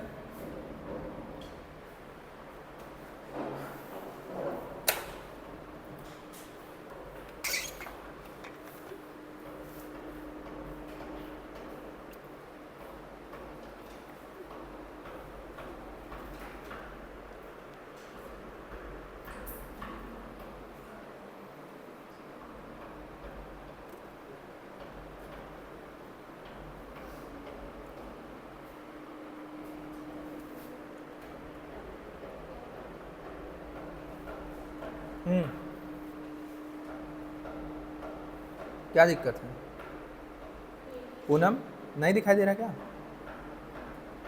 हाँ बोलोगे,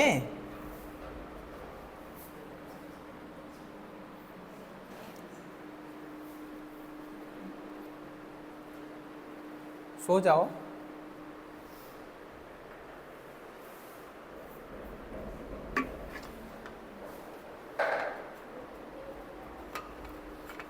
सुप्रिया कहाँ गई,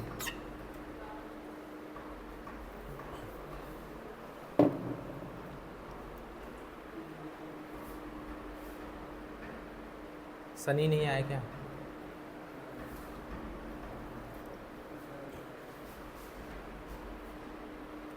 चल हम बात करेंगे कोफैक्टर के बारे में। किसके बारे में बात करेंगे?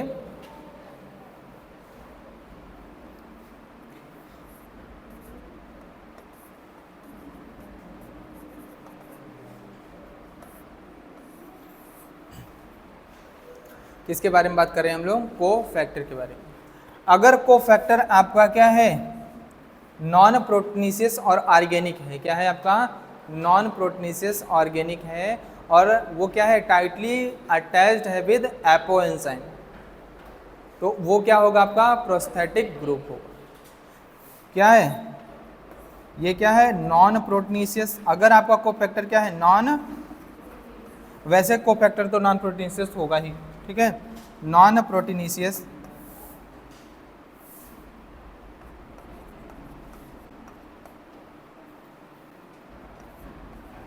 नॉन प्रोटीनेसियस और क्या है आपका? ऑर्गेनिक। ऑर्गेनिक एंड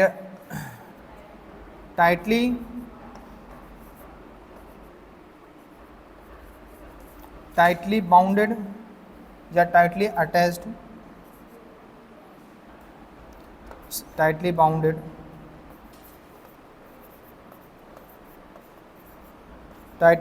विद,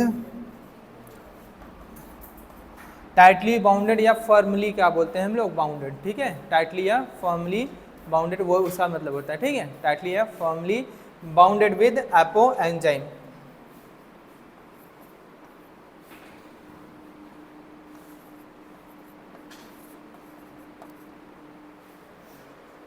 अगर क्या है? Cofactor non proteinaceous organic and क्या है? Tightly bounded with apoenzyme, than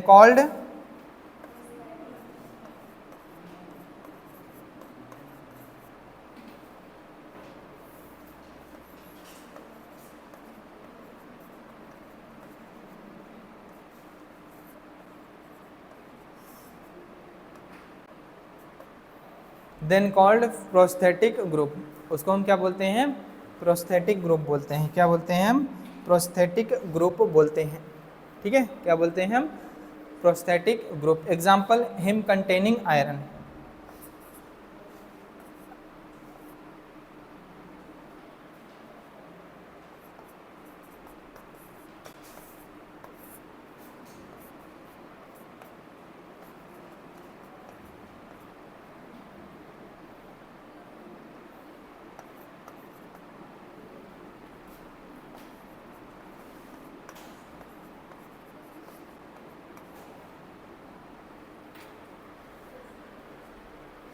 him iron containing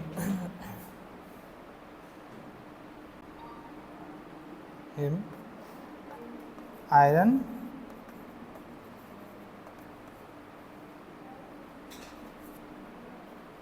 example बात करें, him iron containing. Iron containing जो हिम होता है वो क्या है आपका? प्रोस्थेटिक आपका क्या है? ग्रुप है। पाया कहाँ पे जाएगा? जैसे आपका हीमोग्लोबिन हो गया। क्या हो गया? हीमोग्लोबिन। मायोग्लोबिन क्या हो गया आपका? हीमोग्लोबिन हो गया। और क्या हो गया आपका? मायोग्लोबिन हो गया, ठीक है। और आपका हो गया कैटलेज, पेरोक्सीडेज और cytochrome. Catalase, peroxidase, cytochrome, haemoglobin, myoglobin, ठीक है। समझ में आ गया नहीं?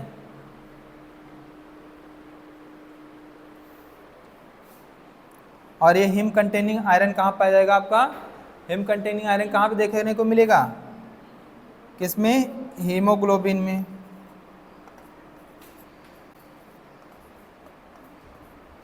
और किसमें? मायोग्लोबिन में।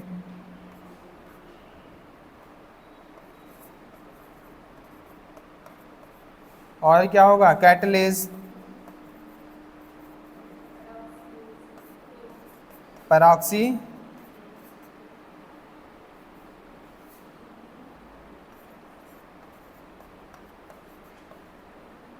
और साइटोक्रोम।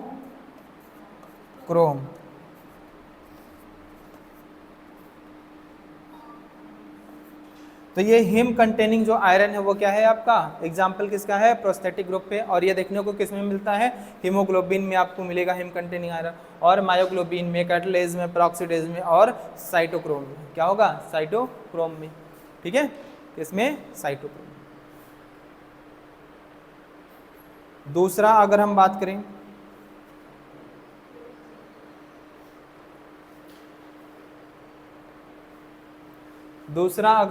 करें, ये क्या है आपका, नॉन प्रोटीनेशियस ऑर्गेनिक कोफैक्टर है, और क्या होता है, लूजली बाउंडेड है किससे, एपोएंजाइम से। तो वो क्या होगा आपका, called coenzyme.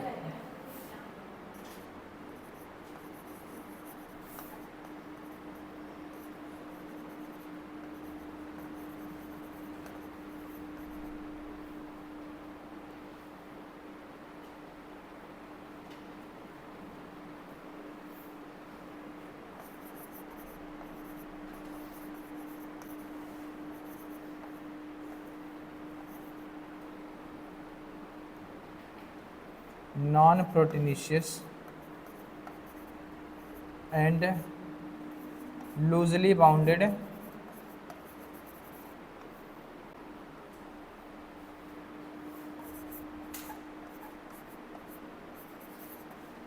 Loosely bounded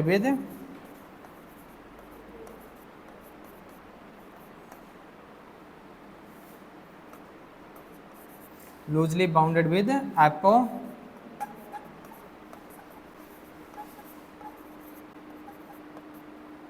then called, यानी कि अब हम कोफैक्टर को क्या बोलेंगे, then called coenzyme.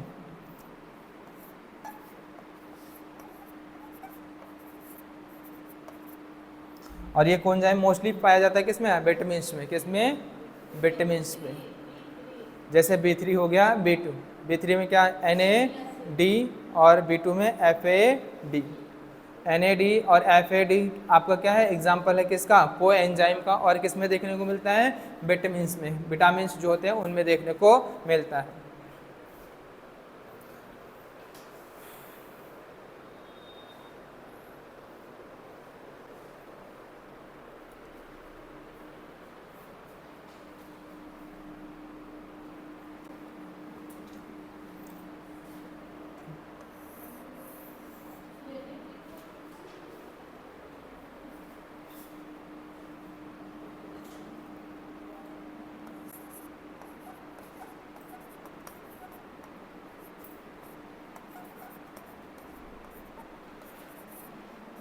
Mostly found in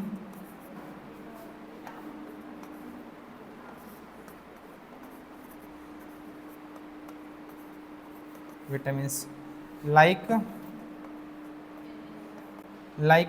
क्या हो गया, FAD in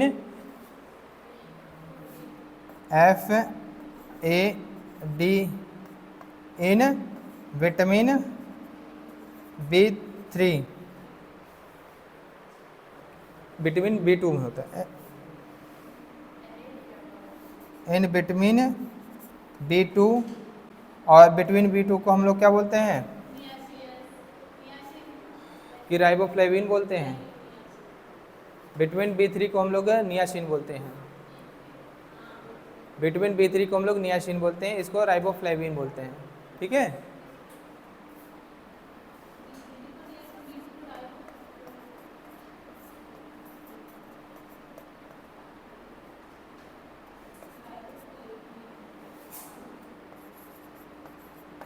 NAD in vitamin B3, इसको बोलते हैं हम लोग नियासिन।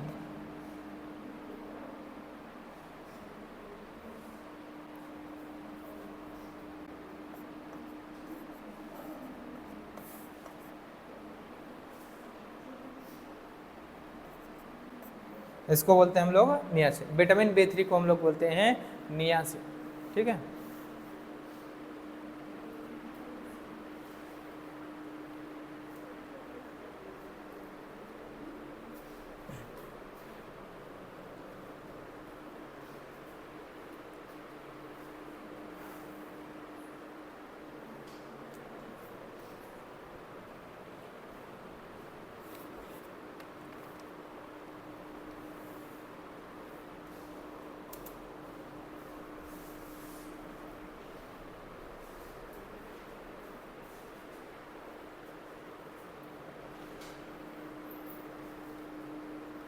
अगर पूछे कोफैक्टर में कौन इजिली सेपरेबल है तो आपका क्या है, कोएंजाइम।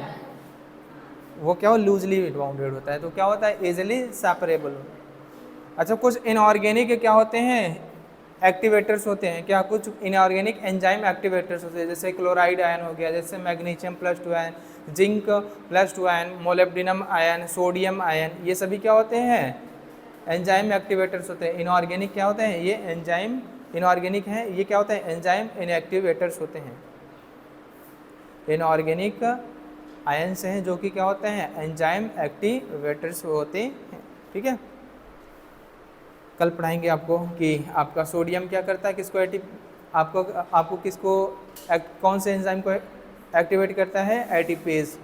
एटीपेज एंजाइम जो होता है उसका एक्टिवेटर क्या है, सोडियम आयन है। क्लोराइड आयन क्या होता है आपका, जो सेलेवरी एमाइलेज होता है, क्या होता है, सेलेवरी एमाइलेज जो होता है उसका एक्टिवेटर होता है। मोलिब्डेनम आयन जो होता है नाइट्रोजिनेज एंजाइम जो होता है, जो कि क्या कराता है, नाइट्रोजन का फिक्सेशन कराता है। रूट नोड्यूल्स जो होता है ना, उसमें नाइट्रोजन का क्या कराता है, फिक्सेशन कराता है। नाइट्रोजिनेज या डाई नाइट्रोजिनेज भी बोलते हैं, उसका एक्टिवेटर होता है। समझ में आया कि नहीं। और क्या होता है, जिंक आयन जो होता है वो क्या होता है, एक्टिवेटर किसका होता है, क्या है। और आपका मैग्नीशियम आयन किसका एक्टिवेटर होता है, जिंक +2। हेक्सोकाइनेज जो होता है वो क्या होता है, मैग्नीशियम +2 आयन होता है। और क्या होता है आपका, हेक्सोकाइनेज का एक्टिवेटर होता है, ठीक है, मैग्नीशियम। और कार्बोक्सीजिनेज एंजाइम जो था आप पढ़े हो, ठीक है, समझ आए कि नहीं। ये क्या होता है आपका, जिंक +2 आयन जो होता है वो एक्टिवेटर होता है। ठीक है, एक्टिव साइट के बारे में जानते हो, एक्टिव साइट क्या है, ठीक है, हाँ। टर्सरी स्ट्रक्चर में क्या होते हैं, एक्टिव साइट पाया जाता है, जिनसे जाके सबस्ट्रेट क्या करता है, बाइंड करता है। जितने ज़्यादा क्या होंगे, एक्टिव साइट्स होंगे एंजाइम्स में, एंजाइम्स की एक्टिविटी भी क्या होगी, उतनी ही फास्ट होगी। ठीक है, समझ आएंगे नहीं। पर यूनिट टाइम में वो क्या करेगा, उतने ही सबस्ट्रेट मॉलिक्यूल को किस में चेंज करेगा, सबस्ट्रेट में। और इसी को क्या बोल देते हैं, टर्नओवर नंबर। क्या बोलते हैं, टर्नओवर नंबर। यानी कि जिस एंजाइम का जितना ज़्यादा एक्टिव साइट, उसका टर्नओवर नंबर उतना ही ज़्यादा। समझ में आए नहीं, उतना ही ज़्यादा टर्नओवर नंबर। ठीक है, एक्टिव साइट के अलावा क्या होती है, एक और साइट होता है जिसको बोलते हैं एलोस्टेरिक साइट। क्या बोलते हैं, एलोस्टेरिक साइट्स। बताएंगे एलोस्टेरिक साइट्स क्या होता है। एलोस्टेरिक साइट्स पे क्या होते हैं, कुछ मॉड्यूलेटर्स वगैरह होते हैं, जाके बाइंड करेंगे तो एंजाइम की एक्टिविटी क्या होगी, या तो क्या हो जाएगी, बढ़ जाएगी, या तो क्या हो जाएगी, घट जाएगी। अगर बढ़ गया तो एक्टिवेटर होते हैं, एंजाइम एक्टिवेटर, समझ आए ना। और घट गया होता है तो क्या होते हैं, एंजाइम इनहिबिटर होते हैं। क्या होते हैं, इनहिबिटर होते हैं। समझ में आएगा नहीं, वो बताएंगे हम। ठीक है, ये सारी चीज़ें आपको पढ़ाई जाएंगी कल। ठीक है, और किस तरीके से एंजाइम पे क्या होता है, कौन कौन सी चीज़ें एंजाइम को अफेक्ट करते हैं। टेम्परेचर किस तरीके से अफेक्ट करता है, पीएच किस तरीके से अफेक्ट करता है, कंसंट्रेशन किस तरीके से अफेक्ट करता है, केएम वैल्यू क्या होती है, क्या नहीं होती है, कब केएम वैल्यू बढ़ेगी, कम घटेगी। समझ में आया कि नहीं, समझ में आया कि नहीं, ये सारी चीज़ें बात होंगी कल। और बच्चा है कल, मतलब ख़त्म हो जाएगा एंजाइम, ज़्यादा बच्चा उच्चा नहीं है। ठीक, अभी तक जो पढ़ा है, अभी तक क्या पढ़ा है, एंजाइम्स के बारे में बताया कि क्या होता है। टर्सरी प्रोटीन जो है वो क्या है आपका, एंजाइम। ज़्यादातर जो एंजाइम होते हैं वो क्या होते हैं, आपके प्रोटीनेशियस होते हैं। कुछ एंजाइम्स ऐसे होते हैं जो न्यूक्लिक एसिड्स के बने होते हैं, जैसे आपका राइबोसोमल आरएनए के बने होते हैं, उनको बोलते हैं राइबोजाइम। जैसे आपका क्या है, आपका पेप्टाइडल ट्रांसफरेज एंजाइम है, जो कि क्या करता है, पेप्टाइड बॉन्ड फॉर्मेशन कराता है। अगर प्रोकैरियोट है तो प्रोकैरियोट में पेप्टाइड बॉन्ड के लिए 23S आरएनए वाला जो आपका क्या होता है, राइबोसोमल आरएनए होता है, वो कराता है। और यूकैरियोट है तो 28S आरएनए कराएगा। ठीक है, और अगर हम अच्छा ये बताओ, पेप्टाइडल ट्रांसफरेज आपका जो एंजाइम होता है, राइबोसोम के स्मॉल सब यूनिट में पाया जाएगा कि लार्ज सब यूनिट में, मारेंगे लार्ज सब यूनिट। कल ही बताया था ना आपको, प्रोटीन बना रहे थे तो स्मॉल सब यूनिट पहले आके जुड़ती है, फिर क्या करती है, स्मॉल सब यूनिट आते हैं। समझ में आएंगे, वो अमाइनो एसिड आते हैं। ठीक है, तो क्या होगा, पी साइड और ए साइड होता है। पहली अमाइनो एसिड पी साइड में आती है, लार्ज जो आपका क्या होता है, आपका सब यूनिट होता है राइबोसोम का। उसके बाद जो भी आने वाली नेक्स्ट अमाइनो एसिड है वो ए साइड पे आएंगे, और क्या होगा, इस तरीके से पेप्टाइड बॉन्ड बनता जाएगा और पी साइड से एग्जिट करता जाएगा। ठीक है, ऐसे क्या बनता है, लॉन्ग चेन ऑफ पेप्टाइड। ठीक है, और आपका क्या बन जाता है, प्रोटीन बन जाता है। तो आपका पेप्टाइडल ट्रांसफरेज एंजाइम कहाँ पाया जाएगा, लार्ज सब यूनिट जो होती है आपके राइबोसोम की, उसमें पाया जाता है। समझ में आया कि नहीं। और एक बात और याद रखिएगा, एक आप होता है राइबोन्यूक्लियस पी, क्या होता है, राइबोन्यूक्लियस पी, ये भी क्या होता है, ये क्या होता है, इसमें प्रोटीन और क्या होता है, न्यूक्लिक एसिड दोनों होते हैं। क्या होते हैं, प्रोटीन और न्यूक्लिक एसिड दोनों होते हैं। ये भी क्या होता है, आप कह सकते हो कि ये पूरी तरीके से प्रोटीनेसिस एंजाइम नहीं है। समझ में आया कि नहीं। आरएनपी सुने हो, राइबोन्यूक्लियोप्रोटीन, ठीक है, आरएनपी बोलते हैं, समझ, न्यूक्लियो क्या बोलते हैं, राइबोन्यूक्लियो, हाँ ठीक है, राइबोन्यूक्लियो प्रोटीन, राइबोन्यूक्लियस पी भी बोलते हैं, इसको राइबोन्यूक्लियस पी भी बोलते हैं। ये टीआरएनए को क्या करता है, एक्टिवेशन कराता है। टीआरएनए का क्या कराता है, एक्टिवेशन। वो आगे की बातें हैं, उनके बारे में बात करेंगे, ठीक है। हम बात करें जो बायोकेमिकल रिएक्शन होते हैं वो क्या होते हैं, मोस्टली जो बायोकेमिकल रिएक्शन का मतलब जो लिविंग सेल्स में पाए जाते हैं, लिविंग बॉडी के अंदर, सेल्स के अंदर जो केमिकल रिएक्शन होते हैं उनको बोलते हैं हम लोग क्या, बायोकेमिकल रिएक्शन। और ये जो बायोकेमिकल रिएक्शंस होती हैं वो क्या होती हैं, स्लो रेट से चलती हैं। क्या करती हैं, स्लो रेट से। तो हम चाहते हैं कि बायोकेमिकल रिएक्शन का रेट बढ़े, तो दो चीज़ें, या तो टेम्परेचर आप बढ़ाइए या तो कैटलिस्ट का इस्तेमाल करें। तो हमारी बॉडी के अंदर जो कैटलिस्ट होता है उसको बोलते हैं बायो कैटलिस्ट, यानी कि एंजाइम ही है एक तरह का, क्या है वो, एंजाइम ही एक तरह का वो है। और एंजाइम करेगा क्या, हमारी बॉडी में जो रेट ऑफ रिएक्शन है उसको बढ़ा देगा। किस तरीके से, एक्टिवेशन एनर्जी को कम कर देगा। क्या करेगा, एनर्जी बैरियर को क्या कर देता है, घटा देता है। क्या करता है, घटा देता है। जब एनर्जी बैरियर को घटा देगा तो क्या करेगा, मान लो आपके पास क्या था, आपके पास 10 रुपया था, क्या था आपका पास 10 रुपया, और आप गए किताब खरीदने, और किताब मिल रही थी कितने की, 100 रुपये की मिल रही थी। क्या कर मिल रही थी, 100 रुपये की। तो आप मांगे, ठीक है, आप मांगे, पैसा मांगे, लेकिन आपके पास 100 रुपया हुआ नहीं। अब दुकानदार ने क्या किया, तरस खा के क्या किया, किसी तरीके से उसने प्राइस को क्या कर दिया, कम कर दिया। मान लो वो कह दिया कि 20 रुपये में ले जाइए, क्या ले जाइए, 20 रुपये में। तो 10 रुपये आपको आसानी से मिल जाएगा। क्या हो जाएगा, 10 रुपये। तो 10 आपके पास था, 10 20, तो इस तरीके से आपका किताब को खरीद पाएंगे जल्दी से, ठीक है, समझ में आएंगे। तो इसी तरीके से एंजाइम भी क्या करता है, उस एक्टिवेशन या एनर्जी बैरियर को क्या कर देगा, कम कर देगा। तो कम एनर्जी चाहिए उसको, अब क्या करेगा, सबस्ट्रेट प्रोडक्ट में चेंज हो जाएगा। क्या हो जाएगा, सबस्ट्रेट प्रोडक्ट में चेंज हो जाएगा। तो रेट ऑफ रिएक्शन क्या हो जाएगी, पहले से बढ़ जाती है। क्या होती है, बढ़ जाती है। तभी आपका जो क्या कार्बोनिक एसिड बन रहा था, नॉर्मली जो एंजाइम के एब्सेंस में वो क्या था, 200 मॉलिक्यूल पर आवर बन रहा था। जैसे ही हमने क्या किया, कार्बोनिक एनहाइड्रेज एंजाइम का इस्तेमाल किया तो वो क्या हो गया, रेट ऑफ रिएक्शन बढ़ गया। समझ में आएगा। अब क्या हो रहे हैं, लगभग 6 लाख, क्या हो रहे हैं, लगभग 6 लाख मॉलिक्यूल पर सेकंड में। इतना ज़्यादा इंक्रीजमेंट देखने को मिला, कितनी गुना बढ़ गई रेट ऑफ रिएक्शन, समझ सकते हो, ठीक है। हाँ, और ये एंजाइम जो होते हैं आपके रिएक्शन में कंज्यूम नहीं होते, यानी कि केमिकल रिएक्शन में ये कंज्यूम नहीं होंगे, ये बचे रहते हैं। समझ में, लास्ट में क्या होता है, ये जाके फिर से वापस से क्या करते हैं, सबस्ट्रेट से बाइंड करेंगे। फिर वही पहले क्या करेगा, एंजाइम बाइंड करेगा सबस्ट्रेट, तो एंजाइम में सबस्ट्रेट कॉम्प्लेक्स बनेगा, यानी कि इसमें सबस्ट्रेट के क्या होंगे, बॉन्ड आपके ब्रेक होंगे। अनस्टेबल स्टेज होती है, इसी को बोलते हैं ट्रांजिशन फेज। अब इसके बाद क्या होता है, बॉन्ड जैसे ब्रेक होगा, एंजाइम प्रोडक्ट कॉम्प्लेक्स, यानी कि अब बॉन्ड फॉर्म होगा, नया बॉन्ड क्या होगा, बनेगा। अब क्या करेगा, ये एंजाइम आपका प्रोडक्ट कॉम्प्लेक्स जो बना था, अब क्या होगा, प्रोडक्ट अलग हो जाएगा एंजाइम से, और फिर वापस से एंजाइम जाके क्या करेगा, सबस्ट्रेट से बाइंड करेगा, फिर एंजाइम सबस्ट्रेट कॉम्प्लेक्स, फिर क्या करेगा, एंजाइम प्रोडक्ट कॉम्प्लेक्स, फिर से अपना क्या करेगा, प्रोडक्ट में चेंज करेगा। ऐसे ही क्या करता है, एंजाइम वर्क करता है। आपको समझ में आया कि नहीं। और हम बात करें एंजाइम की, बात करें तो एंजाइम हीट के प्रति या टेम्परेचर के प्रति सेंसिटिव होते हैं। क्या होते हैं, सेंसिटिव होते हैं। समझ में आया कि नहीं।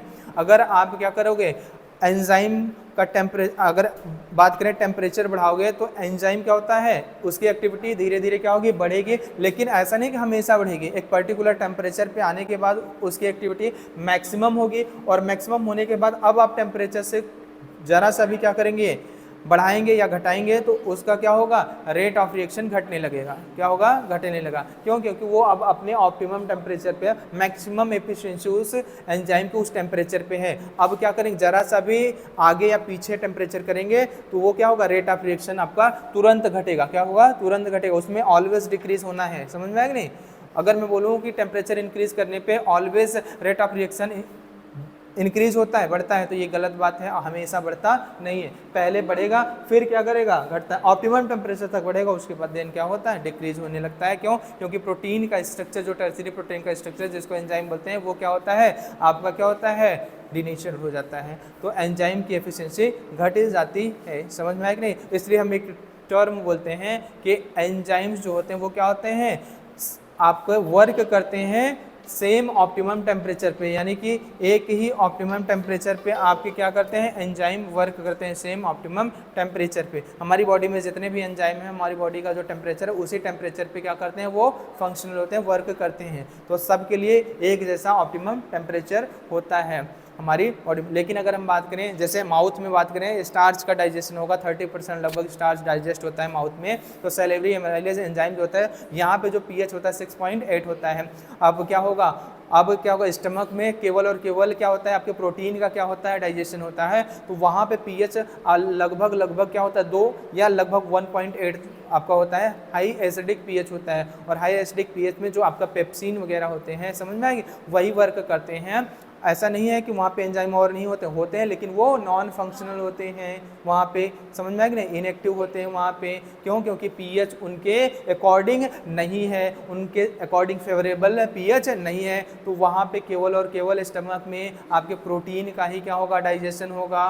ठीक है, अब क्या होगा, अब जो चीज़ें बचती हैं वो जाती हैं आपके इंटेस्टाइन में, स्मॉल इंटेस्टाइन के ड्यूडेनम वाले पार्ट में। ड्यूडेनम वाले पार्ट में क्या होता है, वहाँ पे पीएच थोड़ा सा ज़्यादा होता है, क्या होता है, ज़्यादा होता है। वहाँ पे क्या होता है, जैसे पैनक्रियाटिक एंजाइम आया, वो वर्क करता है किस पे, आपके 7.4 या 7.8 समथिंग टेम्परेचर होता है इस पे, यानी कि बेसिक पीएच पे काम करता है। क्या करता है, बेसिक पीएच। तो अलग अलग बॉडी में देखो, अलग अलग जगह पे अलग अलग पार्ट जो बॉडी के हैं, वहाँ पे जो एंजाइम है अलग अलग पीएच पे क्या कर रहा है, काम कर रहा है। तो एक चीज़ ये समझ में आई कि सभी एंजाइम जो होते हैं वो अपने पर्टिकुलर पीएच के प्रति क्या होता है, स्पेसिफिक होते हैं। क्या होते हैं, पीएच के प्रति स्पेसिफिक होंगे। तो यानी कि हम बोल सकते हैं कि enzymes work on different optimum pH, ये अलग अलग ऑप्टिमम पीएच पे काम करते हैं। समझ में आया कि नहीं? हाँ, इनका क्या हो सकता है, सेम ऑप्टिमम टेम्परेचर तो होगा, लेकिन इनका सेम ऑप्टिमम पीएच नहीं होगा, इनका डिफरेंट क्या होगा, ऑप्टिमम पीएच होता है।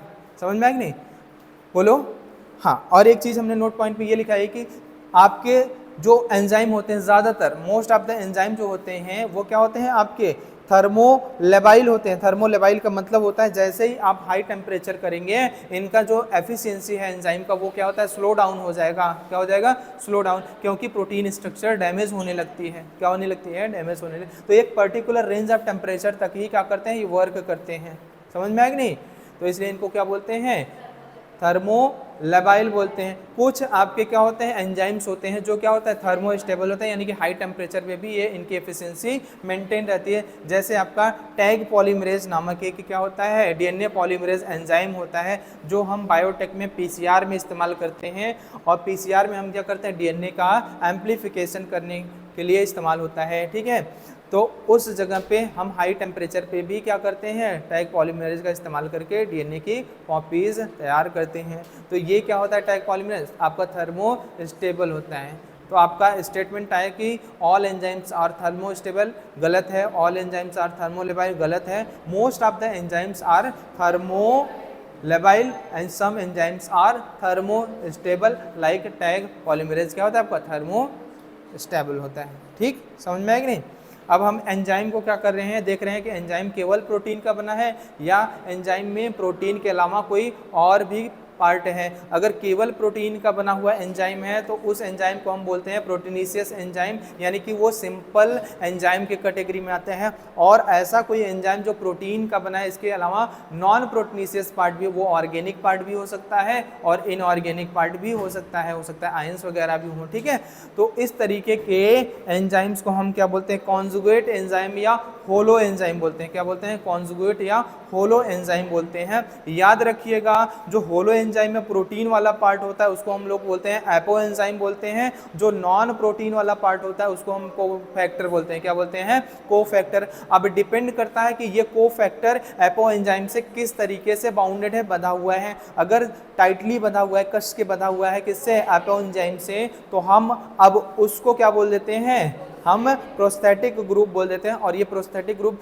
हिम जो कंटेनिंग आयरन होता है, जैसे हीमोग्लोबिन में पाया जाएगा, मायोग्लोबिन में, कैटलेज में, पेरोक्सिडेज में, साइटोक्रोम वगैरह में जो पाया जाएगा, यहाँ पे देखने को मिलता है प्रोस्थेटिक ग्रुप। ठीक है, अब हम बात करते हैं अगर ये कोफैक्टर आपका लूजली बाउंडेड है एपो एंजाइम से, यानी कि ढीला ढाला बना हुआ है किससे, एपो एंजाइम से, तो अब हम इसको क्या बोल देते हैं, कोएंजाइम बोल देते हैं। क्या बोलते हैं, कोएंजाइम। और जो कोएंजाइम होते हैं आपके मोस्टली विटामिन में देखने को मिलते हैं, जैसे आपका विटामिन B3 है जिसको हम लोग बोलते हैं नियासिन बोलते हैं, इसमें आपका FAD क्या है, FAD जो सॉरी NAD जो है आपका, NAD जो है ये क्या है आपका, कोएंजाइम है। क्या है, कोएंजाइम है। और आपका क्या है, जो विटामिन B2 है जिसको हम लोग राइबोफ्लेविन बोलते हैं, इसमें आपका FAD जो है वो क्या है आपका, कोएंजाइम है। समझ में आया कि नहीं। और ये कोएंजाइम ये कोफैक्टर का काम क्या था, ये क्या करता है, एक्टिवेटर की तरह होते हैं, यानी कि क्या करते हैं, इनके बिना आपका क्या होता है, होलो एंजाइम इनएक्टिव रहता है। क्या रहता है, इनएक्टिव फॉर्म में रहता है। ठीक, यहाँ तक हम पढ़ाए हैं, इसके आगे का कल आपको पढ़ाएंगे। ठीक है, समझ में आया।